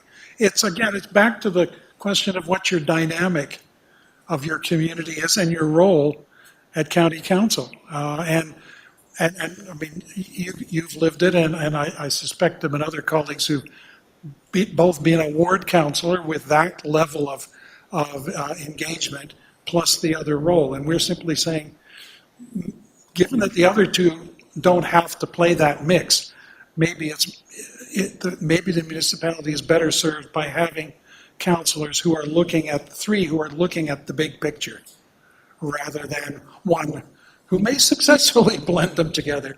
But does that work? Is that an advantage or a disadvantage to have to work in those two scenarios? So supplementary to that, so hypothetical ballot would read 7 wards, 7 candidates, or maybe potentially 21 candidates, but each one would also have a box to check if you wanted to vote for them for the county council as well? No, our model would be, it's a different ballot. It's the same kind of ballot as for deputy mayor. So a resident of North Perth would get a ballot that includes these candidates running for mayor, these candidates running for deputy mayor, these candidates running for council, county council, and these other candidates running in their particular ward if you decide to keep wards. So there'd be those 4 different ballots that plus school boards or whatever. So each voter would get to select his or her preference for those 3 offices and the ward office. I guess I'm still a little lost here how that person would then sit on this council as well as the county council. Same as your deputy mayor does. It's exactly the same as your deputy mayor. Okay. And so it's simply changing the way that office is filled within North Perth. And again, under 217, Section 217, you have the authority to determine how the members of your council, other than the mayor, how the members of your council are elected. Okay? If I may quickly, the other thing we thought about when we came up with this recommendation is, as the municipality grows, as the county grows, as county business becomes more of an important part in terms of the municipal role, and there's possibilities like Bob said that the county is looking at possibly at some point reallocation of councillors based on how the different municipalities are growing, but that hasn't happened yet. So this kind of, the way we look at it is it kind of gives that county councillor person an opportunity to focus more directly on county business and being that intermediary between the county and the municipality, just like the mayor and deputy mayor are, but with a little bit more time and focus to spend on county business. So that was kind of the thoughts in our head about why we're making this recommendation. So then, what would happen if a person just put their name on the ballot to run for county council and not in a ward? That would be exactly the situation. They wouldn't have the opportunity to do both. Once you put your name in the ring or hat in the ring for county councillor, just like the deputy mayor, then that would be the position that they're running for. The wards would still be completely separate now from the county councillor office, the ward councillor. Sit on this council. Because we're saying, you are saying, as I understand it, that the county councillor will serve on this council, essentially as another at-large person, like the deputy mayor. Yeah. Yes. Okay. And like the mayor, for that matter. Because Yes. you are entitled to 3 seats on county council. Okay. Yeah. You decide, other than the mayor, you decide how to fill those other 2 positions. And this is an option. As I said, talk about it as a tune-up maybe, but you've done it in a certain way. Maybe there's something to be gained by giving that a person a greater authority, or to remove the need to handle both ward-specific responsibilities and municipal-wide responsibilities. This, of course, just as an observation, says nothing about the proportional representation at the county table, which may be a little bit disproportionate right now. Yeah. All right. We're working with 3. Yeah, that's right. All right. Councillor Roth, I saw your hand up next. Go ahead. Thanks very much, Mayor Todd, and thank you for your presentation. So on that last point, we have a bit of a catch-22 in my view. I mean, if hopefully County Council will look at the issue of representation based on proportions, which we did talk briefly about previously, and with North Perth being some 16,000 population, frankly, we know that that's an underrepresentation in terms of 3. So just looking at this is that my understanding is that this council has to make choose to decide any changes to our composition and electoral process at least 1 year prior to the election. Is that correct? So that gets us into 2025 by whatever the date is, October? December 31st. December 31st. Okay, so just backing all this up is that, frankly, if our council believes it's appropriate to make the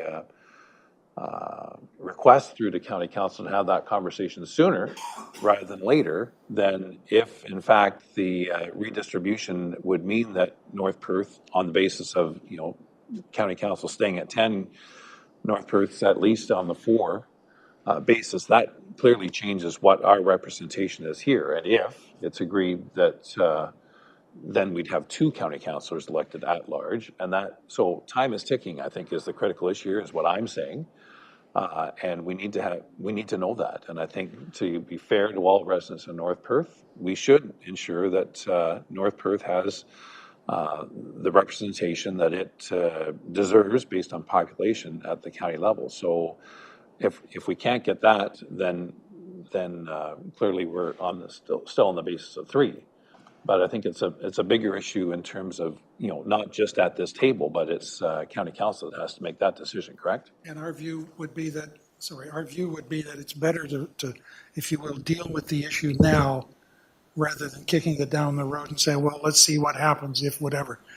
That the office of county councilor can be adjusted at the moment and still adapted for a new scenario if you're successful in getting another seat.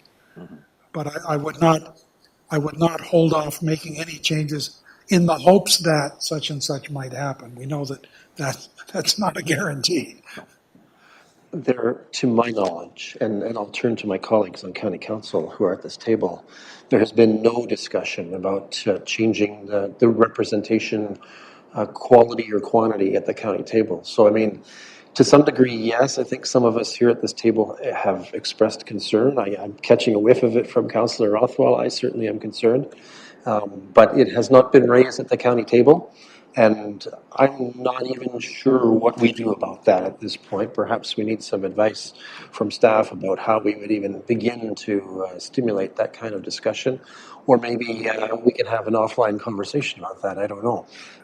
But clearly, I don't know, and I heard your point. I don't think that we should view that rebalancing at the county table inherently as a big barrier at this point for a series of what seem more like philosophical premises. A philosophical premise being that perhaps a county councillor is elected at large and you make that philosophical choice. And if that means that there's 2 that we have to elect at large because something at the county changes, well, we can deal with that in due course, right? Just a thought. Did you have a supplemental? Well, just supplemental to that, if I may, Mayor Todd, is that my view is that one of the reasons why the issue at the county council table hasn't set up is that, frankly, Perth South, West Perth, and Perth East don't feel any underrepresentation. And when you look at the numbers, they're not underrepresented. As a matter of fact, in my view, Perth South is overrepresented based on our numbers that we saw. So clearly, if North Perth feels that we are underrepresented, we are the ones, in my view, should have the conversation here. And if council agrees, then we request our county councillors to make that matter come before county council and have that discussion. That's my view. That frankly, nothing will change unless anyone else wants to bring it forward. And I suspect no one else will. I would agree with you in general principle. Yeah. I would agree with you. We'll have to think about how we address that and moving forward. Fair enough. Councillor Richardson, did I see your hand earlier or no? Was that just a scratch? Just a I guess for a point of clarity, and I do apologize for the ignorance of this, there's a lot of, but back to Councillor Duncan, what had made mention, unless I didn't pick up what, so if you put your name on the ballot strictly for a county councillor, you also put your name in for, on the ballot, that's the only position that you can do that. That's it. You can only run for one municipal office in any given election. And if that is one of the offices to be filled, and you put in a nomination for that, you can't run for any other office. And then how does he sit on the lower tier then? You do it now. It's exactly the But same. It if just the ballot is changes. going on, No, it just changes how you determine that person. You determine that person now by a vote of this group. The bylaw would say, in future, the person who fills that office will be determined by all of the electors in North Perth. That's the difference. Nothing else changes. The person is elected to that office and has nothing to do with any of the wards. I guess I'm just thinking that there's if you didn't want to run for regular councillor and you didn't happen to get elected there, then Yeah. how do you sit on this council if there's... You're defeated, you don't, I'm afraid. True enough. That's the reality. If you run and you lose, that's it. And that's a risk. I mean, that for any individual, I have to decide, is that worth my time and effort to run for that office, knowing that I might not win? Again, that happens to all of you, I think. Okay. Okay, Councillor Noordam is next. Thanks to you, Mayor Todd, and thanks for your report. I'll speak to the 6 and 8 different wards. It doesn't really speak to me as one North Perth when we start splitting off into 6 or 8 different sections. We already have a tough enough time getting people to come out and vote now. I would very much suggest 3, maybe 4, but that's just me. But that's what I have to say. Okay, I think the direction that you're asking for at this point suggests the election of up to 8 councillors in single-member wards. So it doesn't have to be 8, it could be 3, it could be 5, it could be 6. So we're giving them a certain degree of flexibility to use data from population and demographic representation to model. And they might come up with a 3-ward solution or a 5-ward solution, right? So to me, I don't think that there's a tight restriction here, Councillor Noordam, in the resolution on that score. And if they come back and we don't like it, yeah, we can tell them. Councillor Andreessen. Yes, thank you. Through you, Mayor Kasenberg. My question is around the ward system versus like a general at-large election. My first question is simple. Are you recommending that we go to wards completely and end the discussion on at-large? What's your take at this point? Sorry if I can. We are recommending that councillors be elected in wards. Continue to be elected in wards. Okay. They would probably look different, partly depending on how many there are. But if they're going to be, and there were these principles that were there in the report, this is not just population, it's not history, it's looking for a series of factors to come up with some kind of equitable system, and that would be the basis. We are certainly believe that North Perth councillors should be elected in wards. How many they are and what they look like is phase 2. And we don't want to preclude something creative, if I can put it that way, looking at how the numbers work out and how the various things play out. So again, it's a mixed system in that, going back to the previous discussion, you already have a mixed system. You've got some people elected at large and some in wards. That would still be the same. It's the question of what that county councillor position is. Is it drawn from the one pool or another one? And supplementary to that, do you anticipate, and I mean, we don't need details, but would you anticipate when making new wards that you would have a combination of rural and urban together in the same ward? because of the population component. Yeah, ultimately, you're probably going to have a few different options, right? So typically, what we do is we've looked at all these in urban, rural areas where sometimes you look at a system that tries to take a little bit of urban and a little bit of rural. Sometimes we try to be more definitive in how we draw those lines.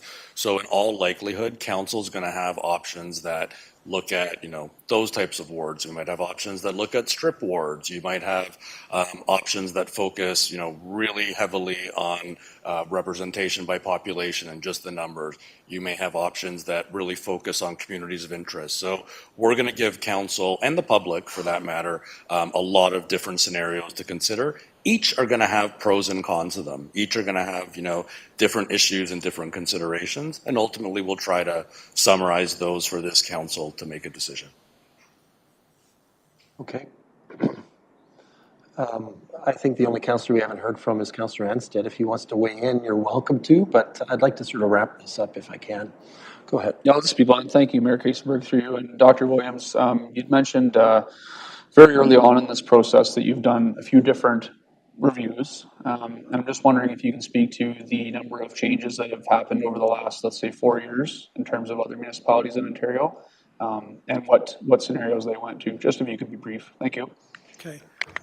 I'm happy to try to respond to that. It's very difficult to be definitive, partly because sometimes these reviews are postponed, delayed.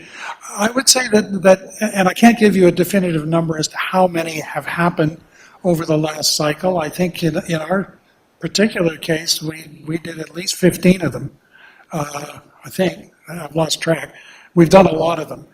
I would say that what is probably the two things that would drive those reviews. One is population growth, which tends to create imbalances in the wards that are already there. Wards that have become much larger and are basically underrepresented because of the way they're drawn up. And the second factor in most of what we've done is the very thing we're talking about here, namely some wards that were created in many cases in the 1990s and have never been revisited, where the previous issue comes up, where communities have changed, the whole relationship and the various parts have become different than they were at the time of an amalgamation. And so again, as my slightly facetious closing line about maybe it's time for a tune-up, okay, bring your municipality into line with where you are in 2023 as opposed to where you were in 1998. Most everything else that this municipality does has probably been reviewed in that period, and many things have changed. And that's really what we're talking about. Let's see if we can find a method of electing councillors that better suits the contemporary realities of North Perth. Okay, thank you. I think we're going to move this along here. I think we should just consider the resolution that's been put on the table and see where it goes, all right? So I have the resolution. Obviously, you understand the consultants are looking for direction to continue their work. That's the intent tonight. The resolution is as follows. The Council of the Municipality of North Perth receives the Watson and Associates Economists Limited Council Composition and Ward Boundary Review Phase 1 report dated July 10th, 2023 for information, and that the Council of the Municipality of North Perth directs the Council Composition and Ward Boundary Review Consultant Team to undertake Phase 2 of the review with the objective of presenting to Council at its meeting of November 20th, 2023, options that include the election of the Deputy Mayor at Large, the election of the County Councillor at Large, and the election of up to eight councillors in single-member wards. Can I call for a mover on this one? Councillor Andreessen, thank you. Seconded by Councillor Duncan. Thank you. Any discussion or debate? I'd prefer not to prolong this because we've had a good period already. Any discussion or debate on this one? All right, seeing none, let's have that vote.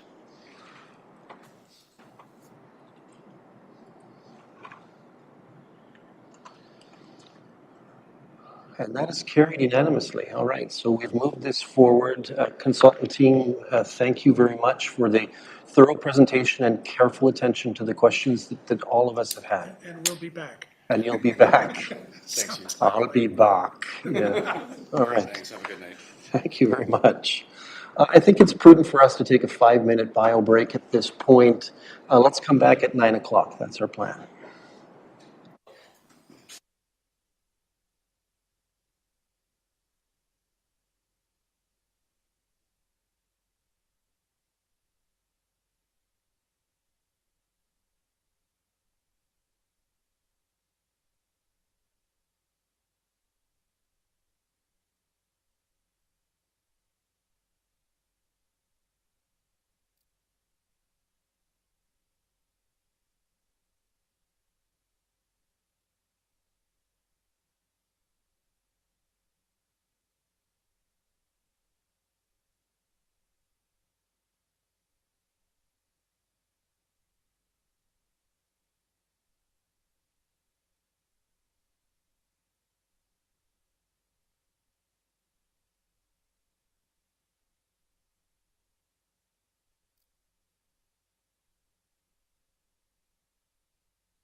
I'm not, apparently. We are back from our bio break, and that puts us at item 5.3.2 on our agenda. For this item, the procurement officer, Samantha French, has tabled a report for our consideration pertaining to the promulgation of a contract for insurance for the corporation. She has indicated that council will benefit from hearing from Chris Nesney of our broker of record program insurance brokers. So first, Ms. French is going to introduce her report, and then at her whim, she can call the other expert to the table. Ms. French, welcome. I don't know that you've This been... is my first time. Yep. Yeah, welcome. Thank you. So good evening, Mayor and Council. Thank you for having me. I'm here today to present the 2023-2024 municipal insurance renewal. We did receive the renewal proposal from insurer Marsh Canada Limited for the upcoming year, one-year term, which is July 1st, 2023 to July 1st, 2024. Just as a little side note, we do have an extension right now, so we do have coverage, even though it's after the July 1st date. The renewal did come in at $321,278, excluding HST. It's for a one-year term, which is about $46,000 or 15% increase from last year. Chris from our insurer, our broker, Program and Insurance Brokers, is here to discuss some of those changes and why we're seeing that increase.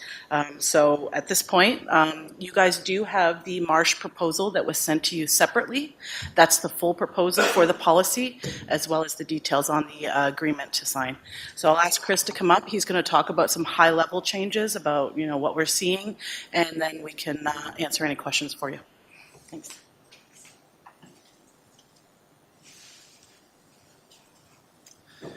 Thank you, Samantha, and thank you, Mayor and Council, for having me. One clarification, Brett Nickel, who's actually a listable resident, is actually the broker. Brett wasn't able to attend tonight, so I'm on our management team at PIB, so I offered to come here and do this and speak to you. I think Samantha did a good job in terms of capturing the high-level points with respect to this year's renewal. Just a few things to speak to specifically on some of those points. So again, the premium was up 15% over last year, which is, regardless of what industry class you're in, whether it's public or private, no one likes to see. Having said that, there's some contributing factors to that. So one of which was an 8% inflation on our property. So our property has TIV, which is an acronym for Total Insured Value. So it's the sum of our assets of $148 million, which again is 8% higher than last year. You take a step back from insurance and this renewal. If you look what's going on in Canada, just with the cost of labor, cost of building materials, etc., that's had an impact. That's what's driven the 8% here. So typically in a normal year, if you go maybe pre-2021, you would typically see inflation, not just on municipalities, but on all classes of business, whether it's manufacturing, retail, etc. Usually an inflationary factor on buildings of 2 to 3%. We saw something quasi-similar in the mid-2000s, so around 2006, 2007 in Western Canada. The price of oil escalating, it drove the cost of labor and materials, and we were putting, at that point in time, our Alberta customers were getting a 7% inflationary factor instead of the traditional 2 or 3. And concurrently at that time in British Columbia with the Olympic build, so the infrastructure being put in for the 2010 Whistler Vancouver Olympics, we applied an 8% factor there. So again, that drives up the cost, but also there's a due diligence aspect as your broker to make sure that we're capturing the realities that are going on in the world. I also understand there was recently a tender. It's now been accepted, and going forward, you've hired a third-party vendor to come out and do building evaluations, insurance specific on your buildings. And the commentary Brett wants me to pass on tonight is that at the conclusion of those evaluations, we'll be able to go back and adjust the values, and it's a two-way street. So it could be, something comes in at $1, they come in at 97 cents, we can adjust it downward. Or if it comes in at, let's say, $1.03, you need to adjust that accordingly as well. We have a large client in our office, I won't say who, but we did a similar exercise with them this year, and it was across Canada, and we saw that an increase of about, let's say, 10 to 12% was what the net result was there. So the fact that we're at 8% means we're probably in the game. But again, it's an opportunity to evaluate that. There's no real conflict of interest because it's not us doing it or saying what you should do. It's a third party that does that as well. One final thing to speak to is just the industry as a whole is still in the tail end of what's called the hard market. So insurance is cyclical in terms of rating going up and down, if you think of it like that. Everyone always thinks it just goes up, but there are times where it goes down. We are in the midst of a market that's still hard. Again, we're still seeing some of the residual effect of catastrophic losses globally. So whether it's windstorm, fire, we're still going to probably see the impacts of some of the wildfire that's gone on in Canada. It doesn't really affect our July 1 renewal, just what's on the horizon. And specific to the municipality class, there was a bullet point there that there's not a ton of options in competition in the space. It's a unique class just because of the nature of the business. But again, in combination with our inflation and just the rates that are going on, this is essentially par for the course in terms of where the premium is. And what we're seeing with other municipalities as well. I'm not sure if there's any questions, sort of generic or specific to anything. All right, thank you. Colleagues, questions or first comments? Okay, not seeing any, so I have a resolution for consideration as follows. The Council of the Municipality of North Perth accepts the proposed insurance policy renewal from Marsh for $321,278,000, excluding HST, for the upcoming year, and that the Manager of Corporate Services Treasurer is authorized to sign the acceptance of municipal insurance program proposal for the 2023-2024 insurance policy period from Marsh Canada Limited. Moved by Deputy Mayor Kellum, seconded by Councillor Nordum. Any discussion or debate? Seeing none, let's have that vote.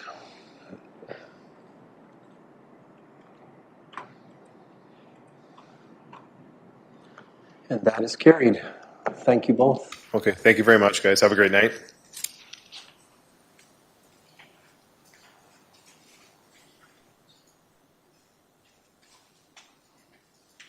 Okay.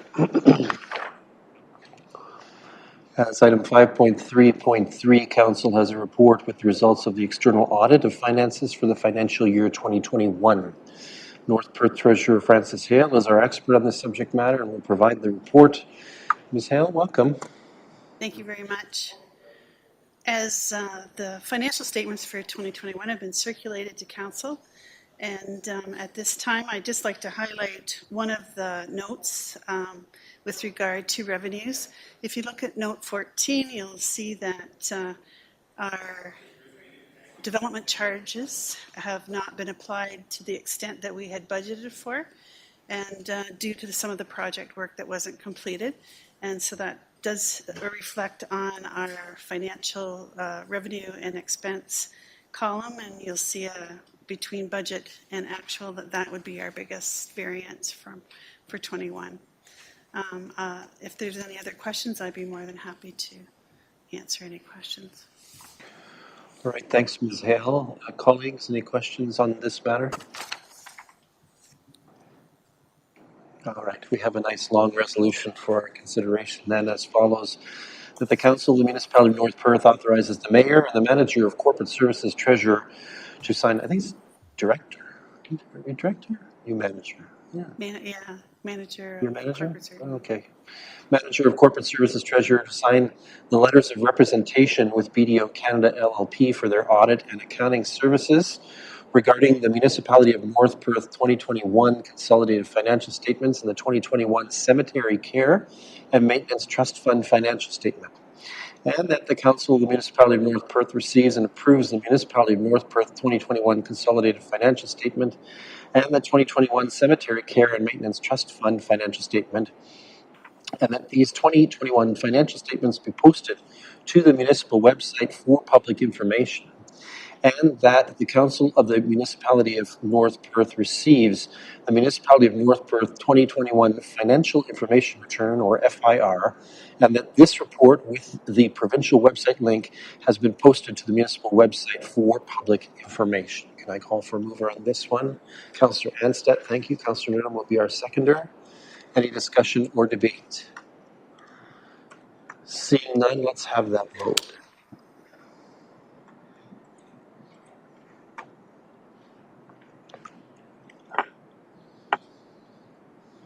And that is carried. Thank you, Ms. Hale. Let's turn now to item 5.4 on our agenda. Reports from the Manager of Programs is item 5.4.1. The Manager of Programs has brought forward, per the direction of Council, a draft lease agreement for the Galbraith Camp. I'll call on Ms. Amy Gangle, our Manager of Programs, to explain where we are with this one. Ms. Gangle, as always, welcome. Thank you, Mayor, members of Council. Yes, per Council's direction, staff sent an expression of interest to Maitland Valley Conservation Authority with regards to an expression of interest to lease the Galbraith Conservation Area. Staff met back in April. We met with the Maitland Valley Conservation Authority staff. And then we discussed the terms of the lease agreement so that all parties were meeting what their goals were. The staff from Maitland Valley then presented to their board, and in May they approved entering into a lease agreement with us. So that is the agreement that is attached here. It grants us use on an annual basis, and we have a term in there where we can terminate at 12 months, giving written notice. So that fits in with our budget planning if need be.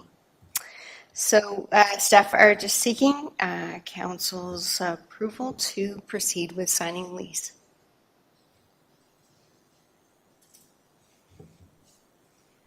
All right, thanks, Ms. Gangle. Questions, first comments on this matter from Council? Councillor Andreessen. Thank you, through you, Mayor Kiesenberg. Thanks, Amy, for your presentation.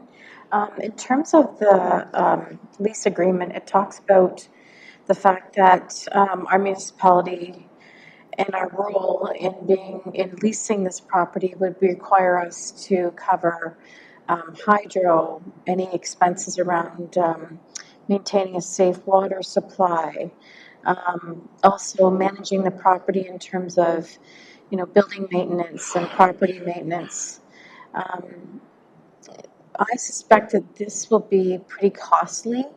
Are there any considerations around what that would look like as in moving forward for this year as we lease this property? We'll have further, more details once we can get on to the site again. We didn't want to proceed with that without Council's approval. But we had those discussions with the Maitland Valley Conservation Authority. They understand, all of us understand our capacities and budgetaries, and just the willingness to work with those. So there isn't a requirement to do everything all at once. It's meeting with what those priorities are and managing that.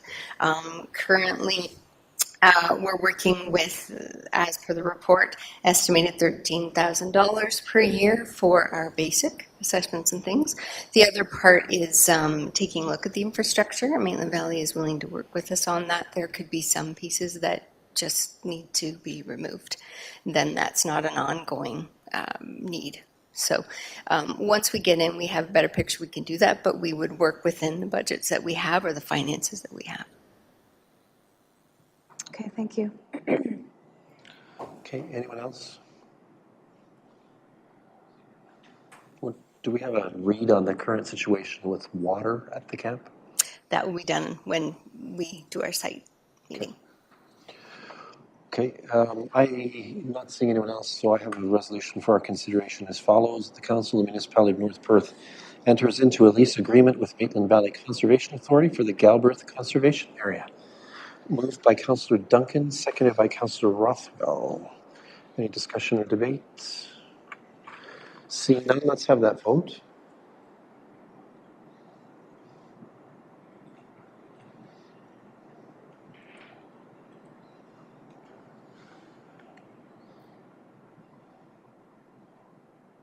And that is carried. Thank you. Thank you, Ms. Gangle. All right. Let's move next to item 5.5 on our agenda. We have one item here as item 5.5.1. Our manager of facilities brings to the table a report that calls for the award of a contract in response to a competitive bidding invitation for architectural drawings for replacement outdoor pool in Listowel Memorial Park. And I believe Mr. Newell is with us remotely tonight to talk about this matter. Mr. Newell, let's bring you in and say hello. Thank you, Mayor Kasenberg, and good evening, members of council and public. Is everyone able to hear me okay? We can. Great, thank you. So we issued a request for proposal for consultants to complete an aquatic facility drawings exercise for us at the Listowel Kinsman Outdoor Pool in Memorial Park.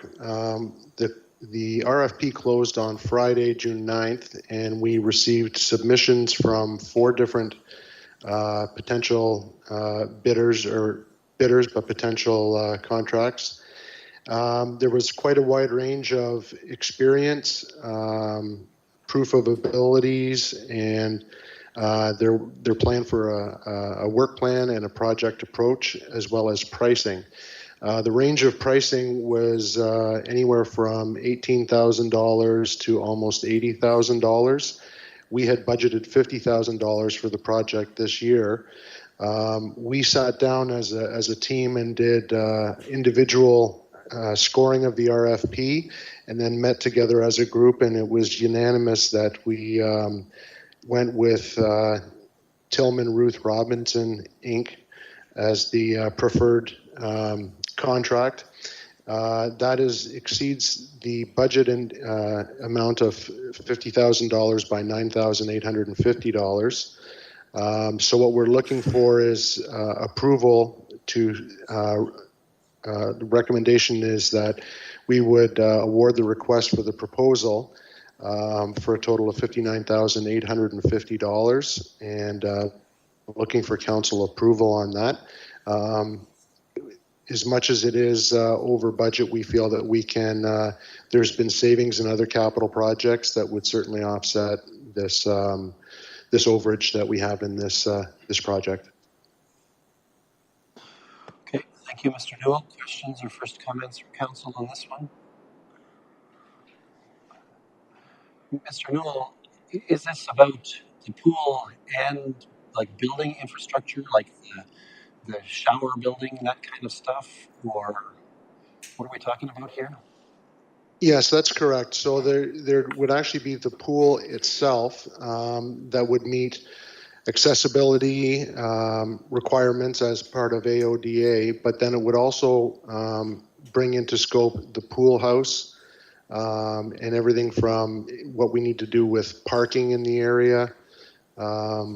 So it's a very extensive one. It's not just the pool itself. We have to replace the entire facility. So the drawings would be conceptual based on that kind of framework. Okay, thank you. And will innovation be considered in this? Will, for example, the consultants look at stainless steel as a possible pool material?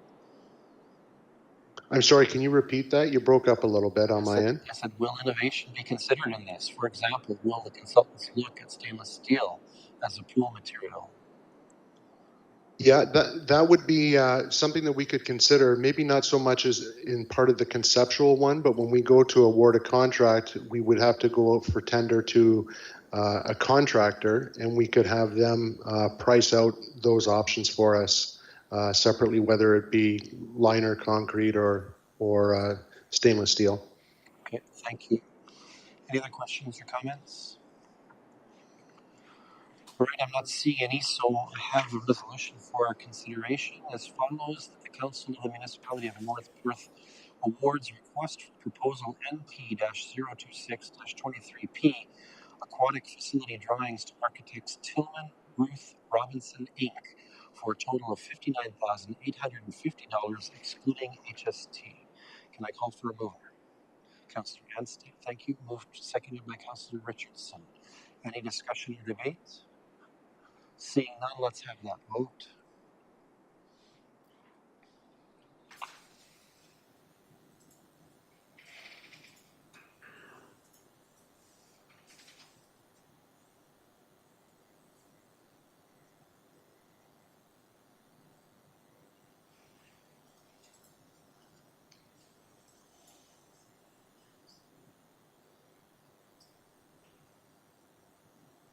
We're missing Councillor Rothwell.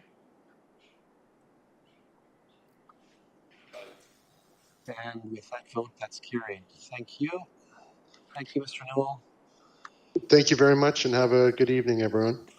All right, we move past item 5.6. There are no reports from Environmental Services.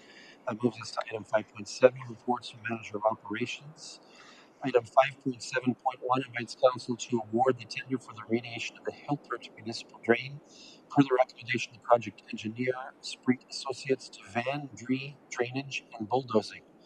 The contract amount is $137,120, HST excluded.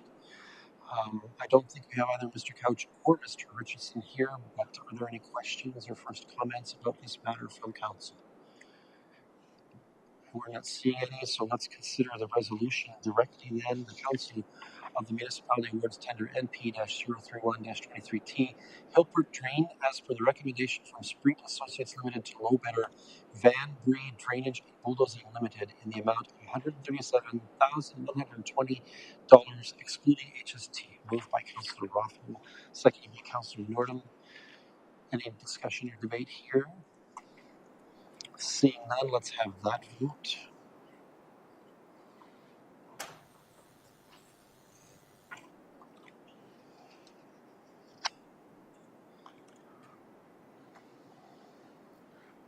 And that is carried.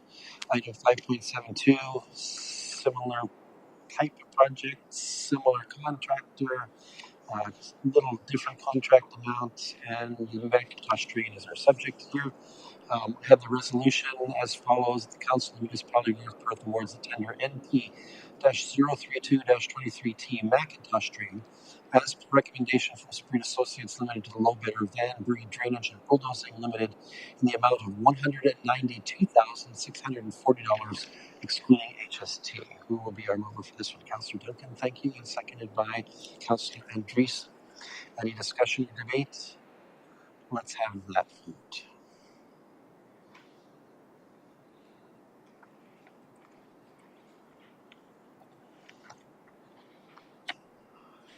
And that is carried.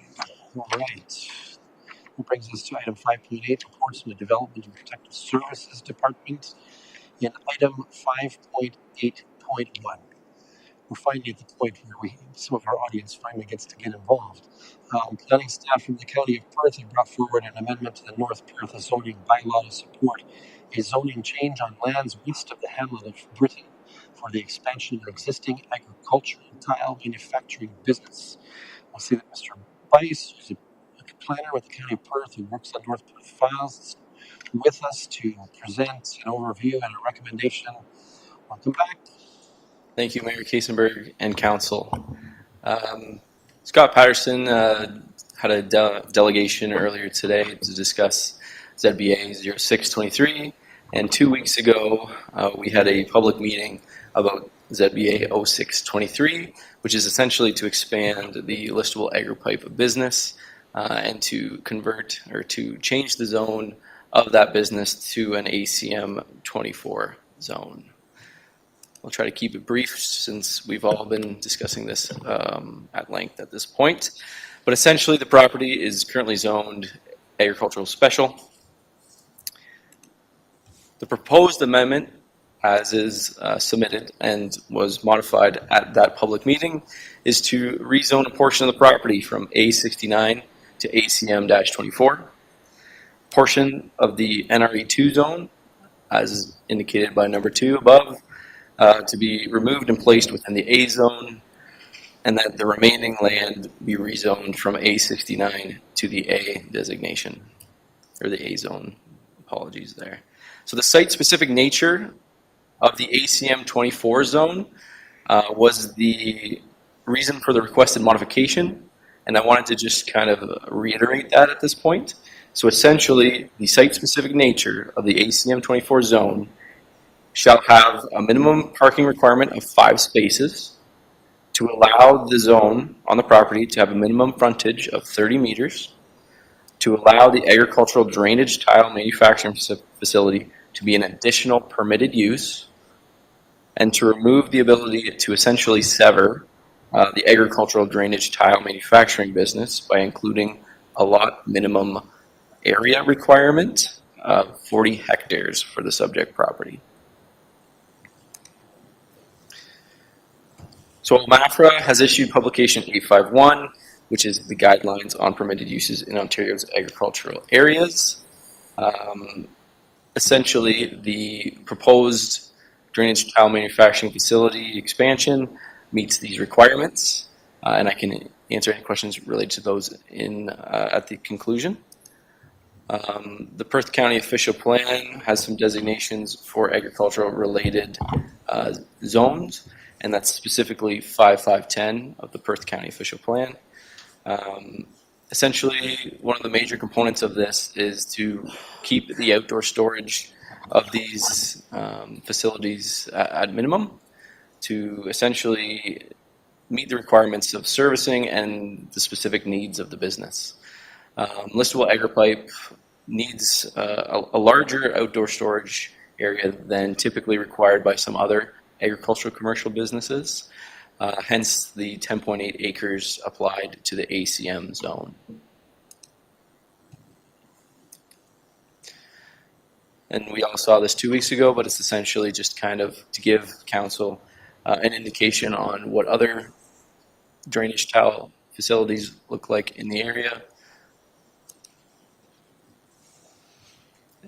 And we've discussed the North Perth zoning. So notice a public meeting was given in accordance with Planning Act regulations on May 30th. The public meeting was held 2 weeks ago today, and Clerk Klein did read a comment from a member of the public, and it's included in your package today as well. So with these modifications and with this time to go back and look at the bylaw and to get things right, the Perth County Planning Department recommends approval of ZBA 0623. Take any questions. All right, thank you, Mr. Bice. Colleagues, questions or first comments on this particular matter? Councillor Andreessen. Yes, thank you through Mayor Kissenberg. There was a comment through one of the adjacent properties to one of the neighbors asking for assurance that the zoning change wouldn't impede future building on their property. Will there be a response to this neighbor's concern as they had submitted this comment? Through you, Mayor, we did have a discussion at the public meeting regarding the MDS considerations. Whether or not we reach out to that individual wasn't discussed. It can be made available without a problem. I believe the applicant's consultant may have had a conversation with that landowner, but I'm not 100% sure on that.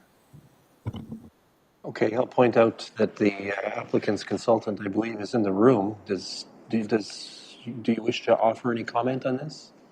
I think council might be interested in hearing that.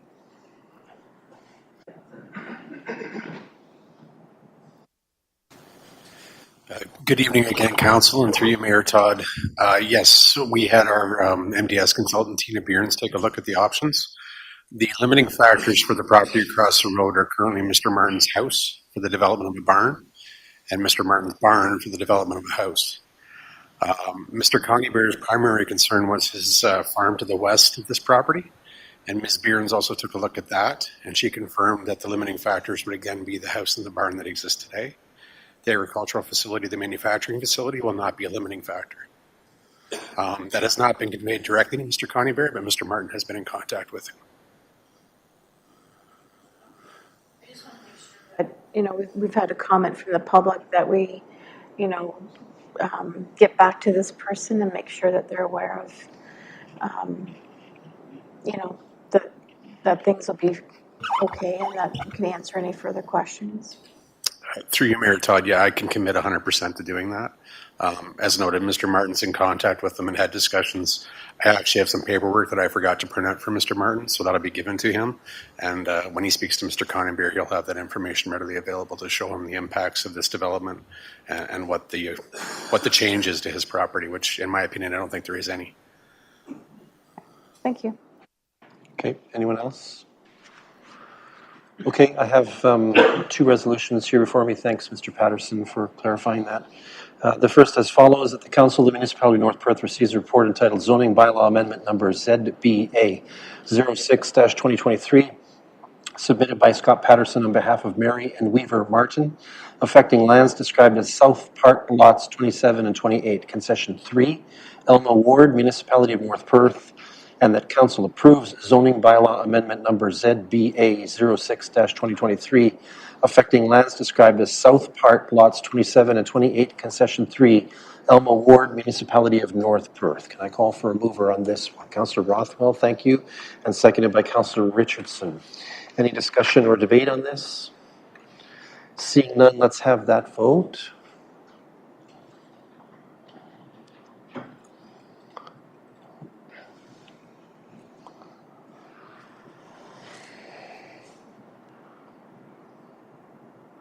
And that is carried. And then we have the bylaw as follows, that bylaw number 68-2023, being a bylaw to amend bylaw number 6-ZB-1999 as amended, be introduced, read, and considered read a first, second, and third time, and be finally passed, and said bylaw be signed by the mayor and the clerk and sealed with the seal of the corporation. Can I call for a mover on this one?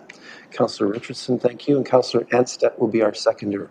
Any discussion or debate on this one? Seeing none, let's have that vote.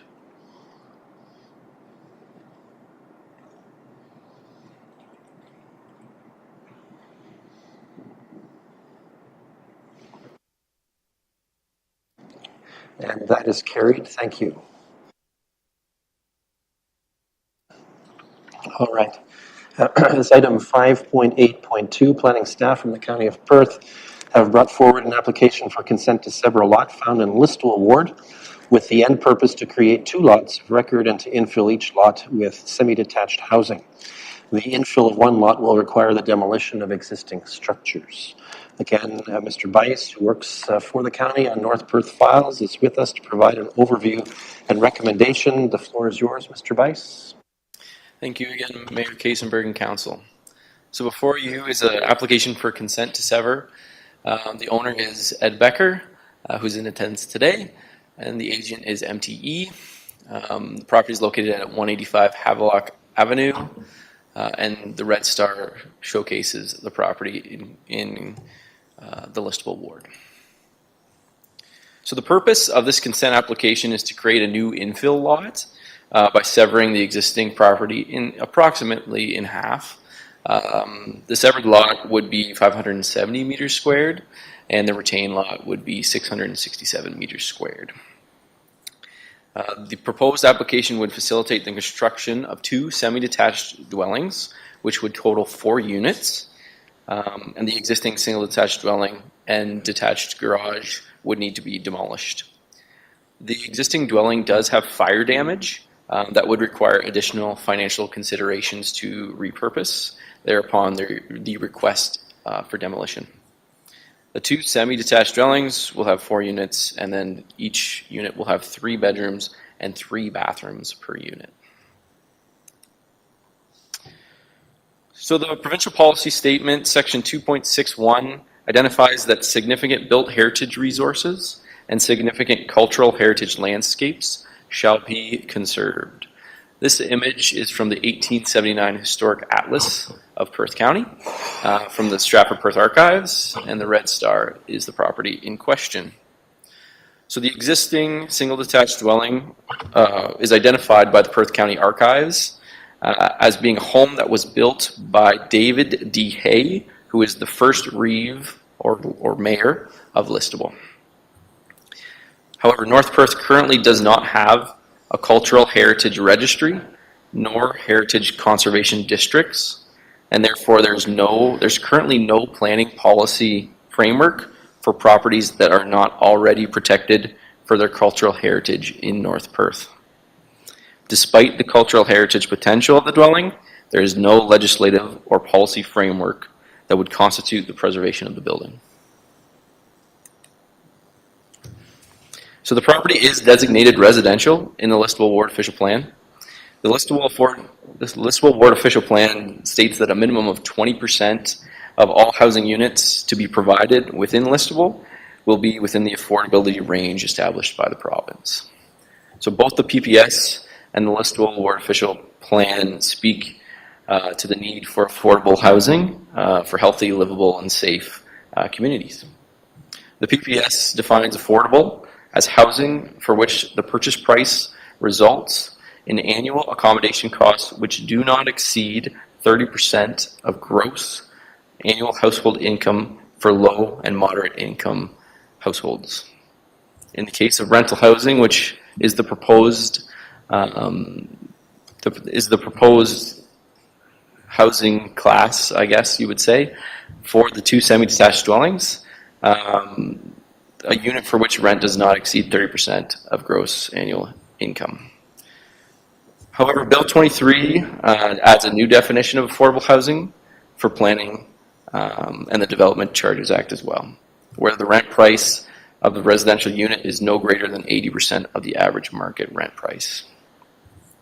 As the approximate rental prices will vary between $2,400 and $2,500 a month, the units don't meet the definitions of attainable nor affordable.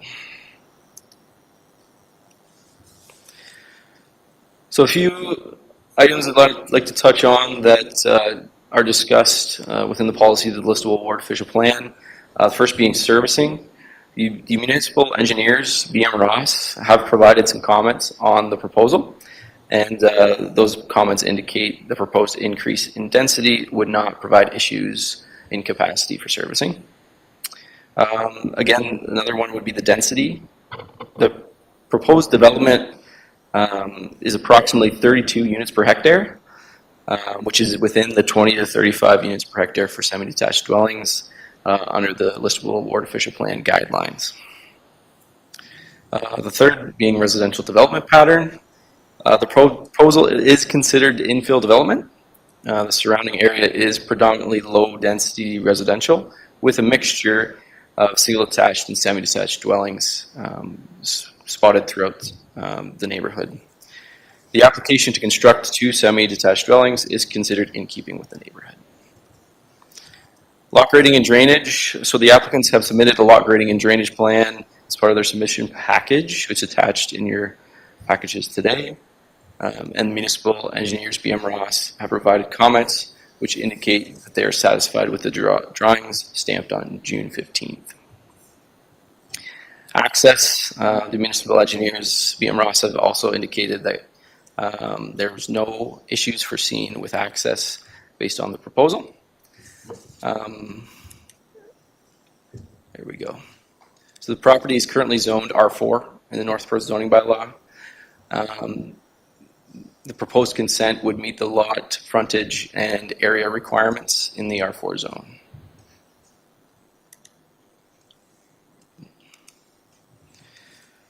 All right, so notice of application was circulated to agencies on June 19th, and a sign was also posted on the property. We did get one indication from a property owner in the vicinity asking for more information. I have since not heard back from that individual. But as such, staff recommend that North Perth Council forward the recommended North Perth conditions to the Perth County Land Division Committee for consideration. Thanks. All right, thank you, Mr. Bice. Questions, first comments?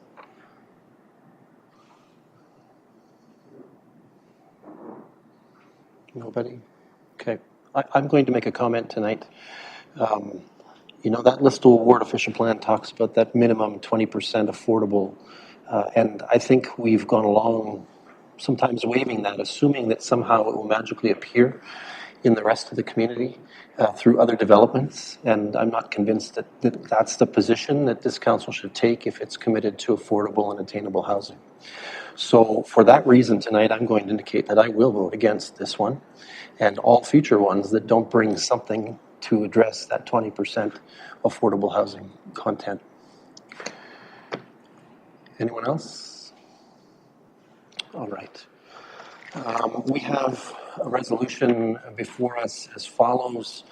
That the Council of the Municipality of North Perth receives a report entitled Application for Consent to Sever B13-23 by Edward Becker, owner, affecting lands described as Lot 27, Part Lot 30, Plan 185, Listowel Ward, Municipality of North Perth for information. And that the North Perth Council forwards the conditions listed in the report to the County of Perth Land Division Committee or its delegated authority for consent file B13-23, affecting lands described as Lot 27, Part Lot 30, Plan 185, Listowel Ward, Municipality of North Perth.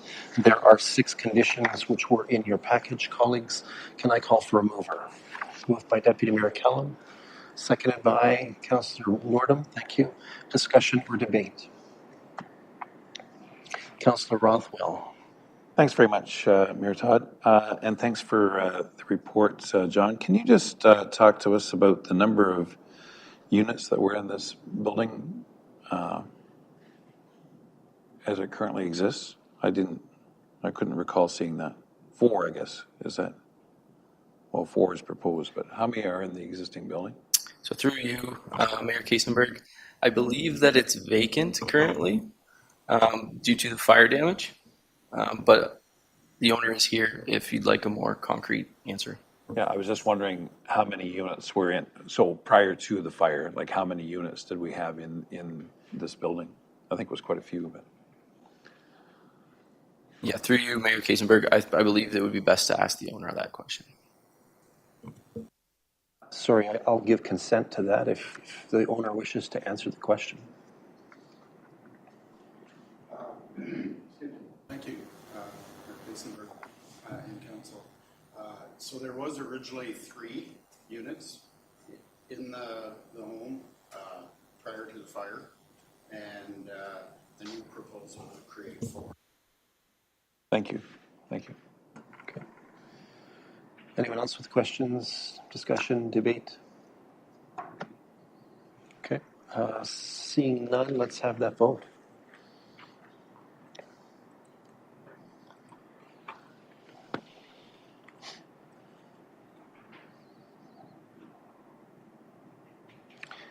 And that is carried.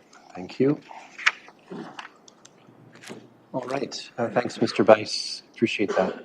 Okay, we're now at item 6 on our agenda. For item 6.1, councillors, are there any reports that you would like to ask of staff or of our committees at this hour? All right, I'm not seeing any, so let's move to item 7 on the agenda. We have received 2 items of correspondence that warrant our review and or action tonight. For item 7.1, we have received a request for exemption from the noise bylaw for a monster truck show demonstration planned for Listowel at the Listowel Fairgrounds on Saturday, July 29th, 2023, between 1:30 and 9 p.m.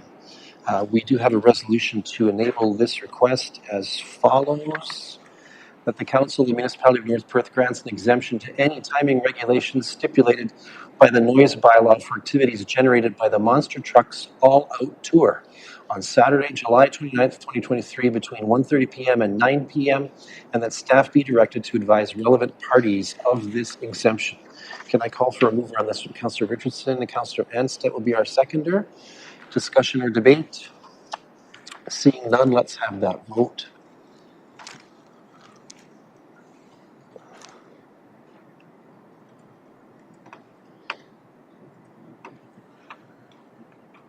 And that is carried. Next up then, item 7.2.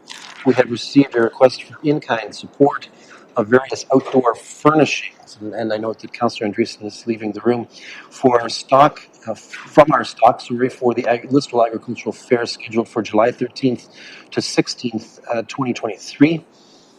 The resolution is as follows: that the Council of the Municipality of North Perth approves the request from the Listowel Agricultural Society for in-kind support for the 2023 Listowel Fair from July 13th to July 16th as follows: use of municipal picnic tables, including delivery to the fairgrounds and pickup. Can I call for a mover? Councillor Rothwell, thank you, and Councillor Duncan will be our seconder. Discussion or debate on this one? Seeing none, let's have that vote.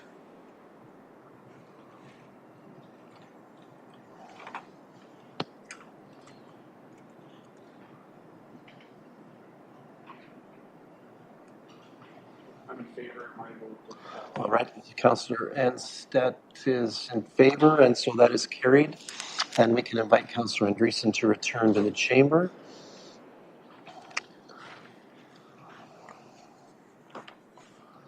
All right, let's turn then to the consideration of bylaws that have been recommended to us for action. As item 8.1, Council is asked to amend an earlier bylaw pertaining to the remediation of the Gingrich Shill municipal drain. We have final costs, and those are being applied to the file. The resolution is as follows: that bylaw 72-2023, being a bylaw to amend bylaw number 49-2022 relating to the Gingrich Shill municipal drain, be introduced, read, and considered read a first, second, and third time, and be finally passed, and that the said bylaw be signed by the mayor and the clerk and sealed with the seal of the corporation. Moved by Councillor Nordum, seconded by Councillor Anstett. Thank you. Discussion or debate on this one? Seeing none, let's have that vote.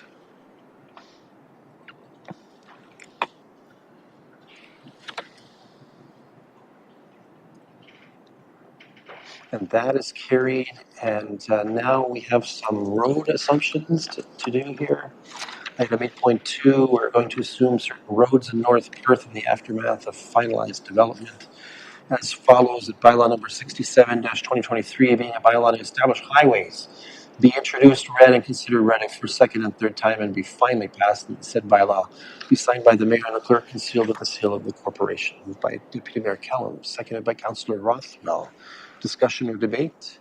Seeing none, let's have that vote.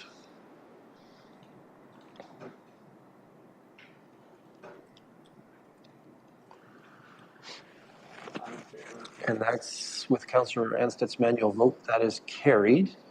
Thank you. That brings us to item 9 on our agenda. Are there any councillors wishing leave to give notice of motion this evening?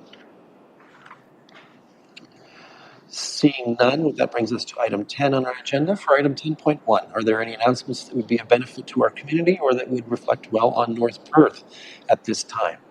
And if we have anyone still connected remotely, they certainly have the opportunity to speak. But the clerk is saying, no, we're down to the core group. Councillor Andreessen.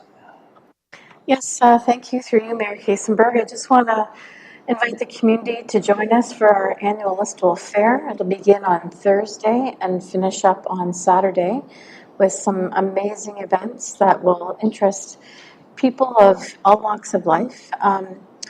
We also want to extend an invitation to council to assist with some of the preparations and particularly with maybe doing some grilling and serving up some burgers in the food booth. So if you're available, we would need help anytime from Thursday right through to Sunday. So let me know if you have any time that you want to schedule in. And we look forward to seeing everybody at the fair. Great, thank you. And it is certainly an enjoyable experience. I think most of us know that. Another round, and we're grateful for another round. All right, anyone else with an announcement for the benefit of the community?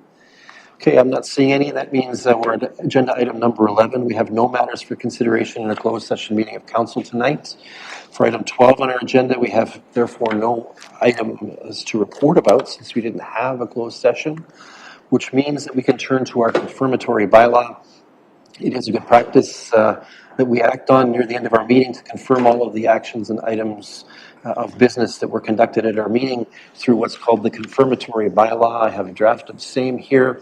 The clerk will note that Councillor Andreessen has left the chamber. The resolution as follows: that bylaw number 74-2023, being a bylaw to confirm generally previous actions of the council of the municipality of North Perth, be introduced, read, and considered read a first, second, and third time, and be finally passed, and said bylaw be signed by the mayor and the clerk and sealed with the seal of the corporation. Moved by Councillor Richardson, seconded by Councillor Duncan. Thank you. Any discussion or debate on this one? Seeing none, let's have that vote.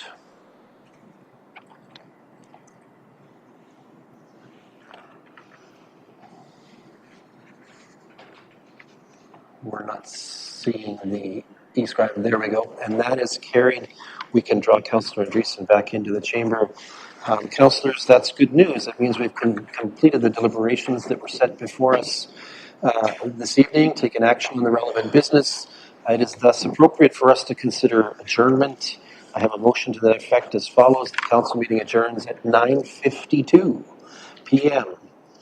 to meet again for general council business on Monday, July 24th, so not next Monday, at 7 p.m. Moved by Councillor Anstedt, thank you. Seconded by Councillor Richardson, not debatable. Let's have a vote.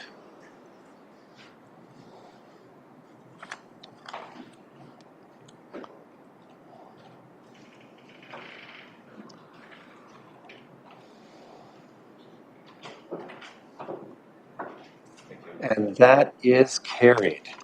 Colleagues, that brings to the end this meeting of council. Our next regular meeting is Monday, July 24th, 2023. I'll get my words out yet. Until that time, this council is adjourned.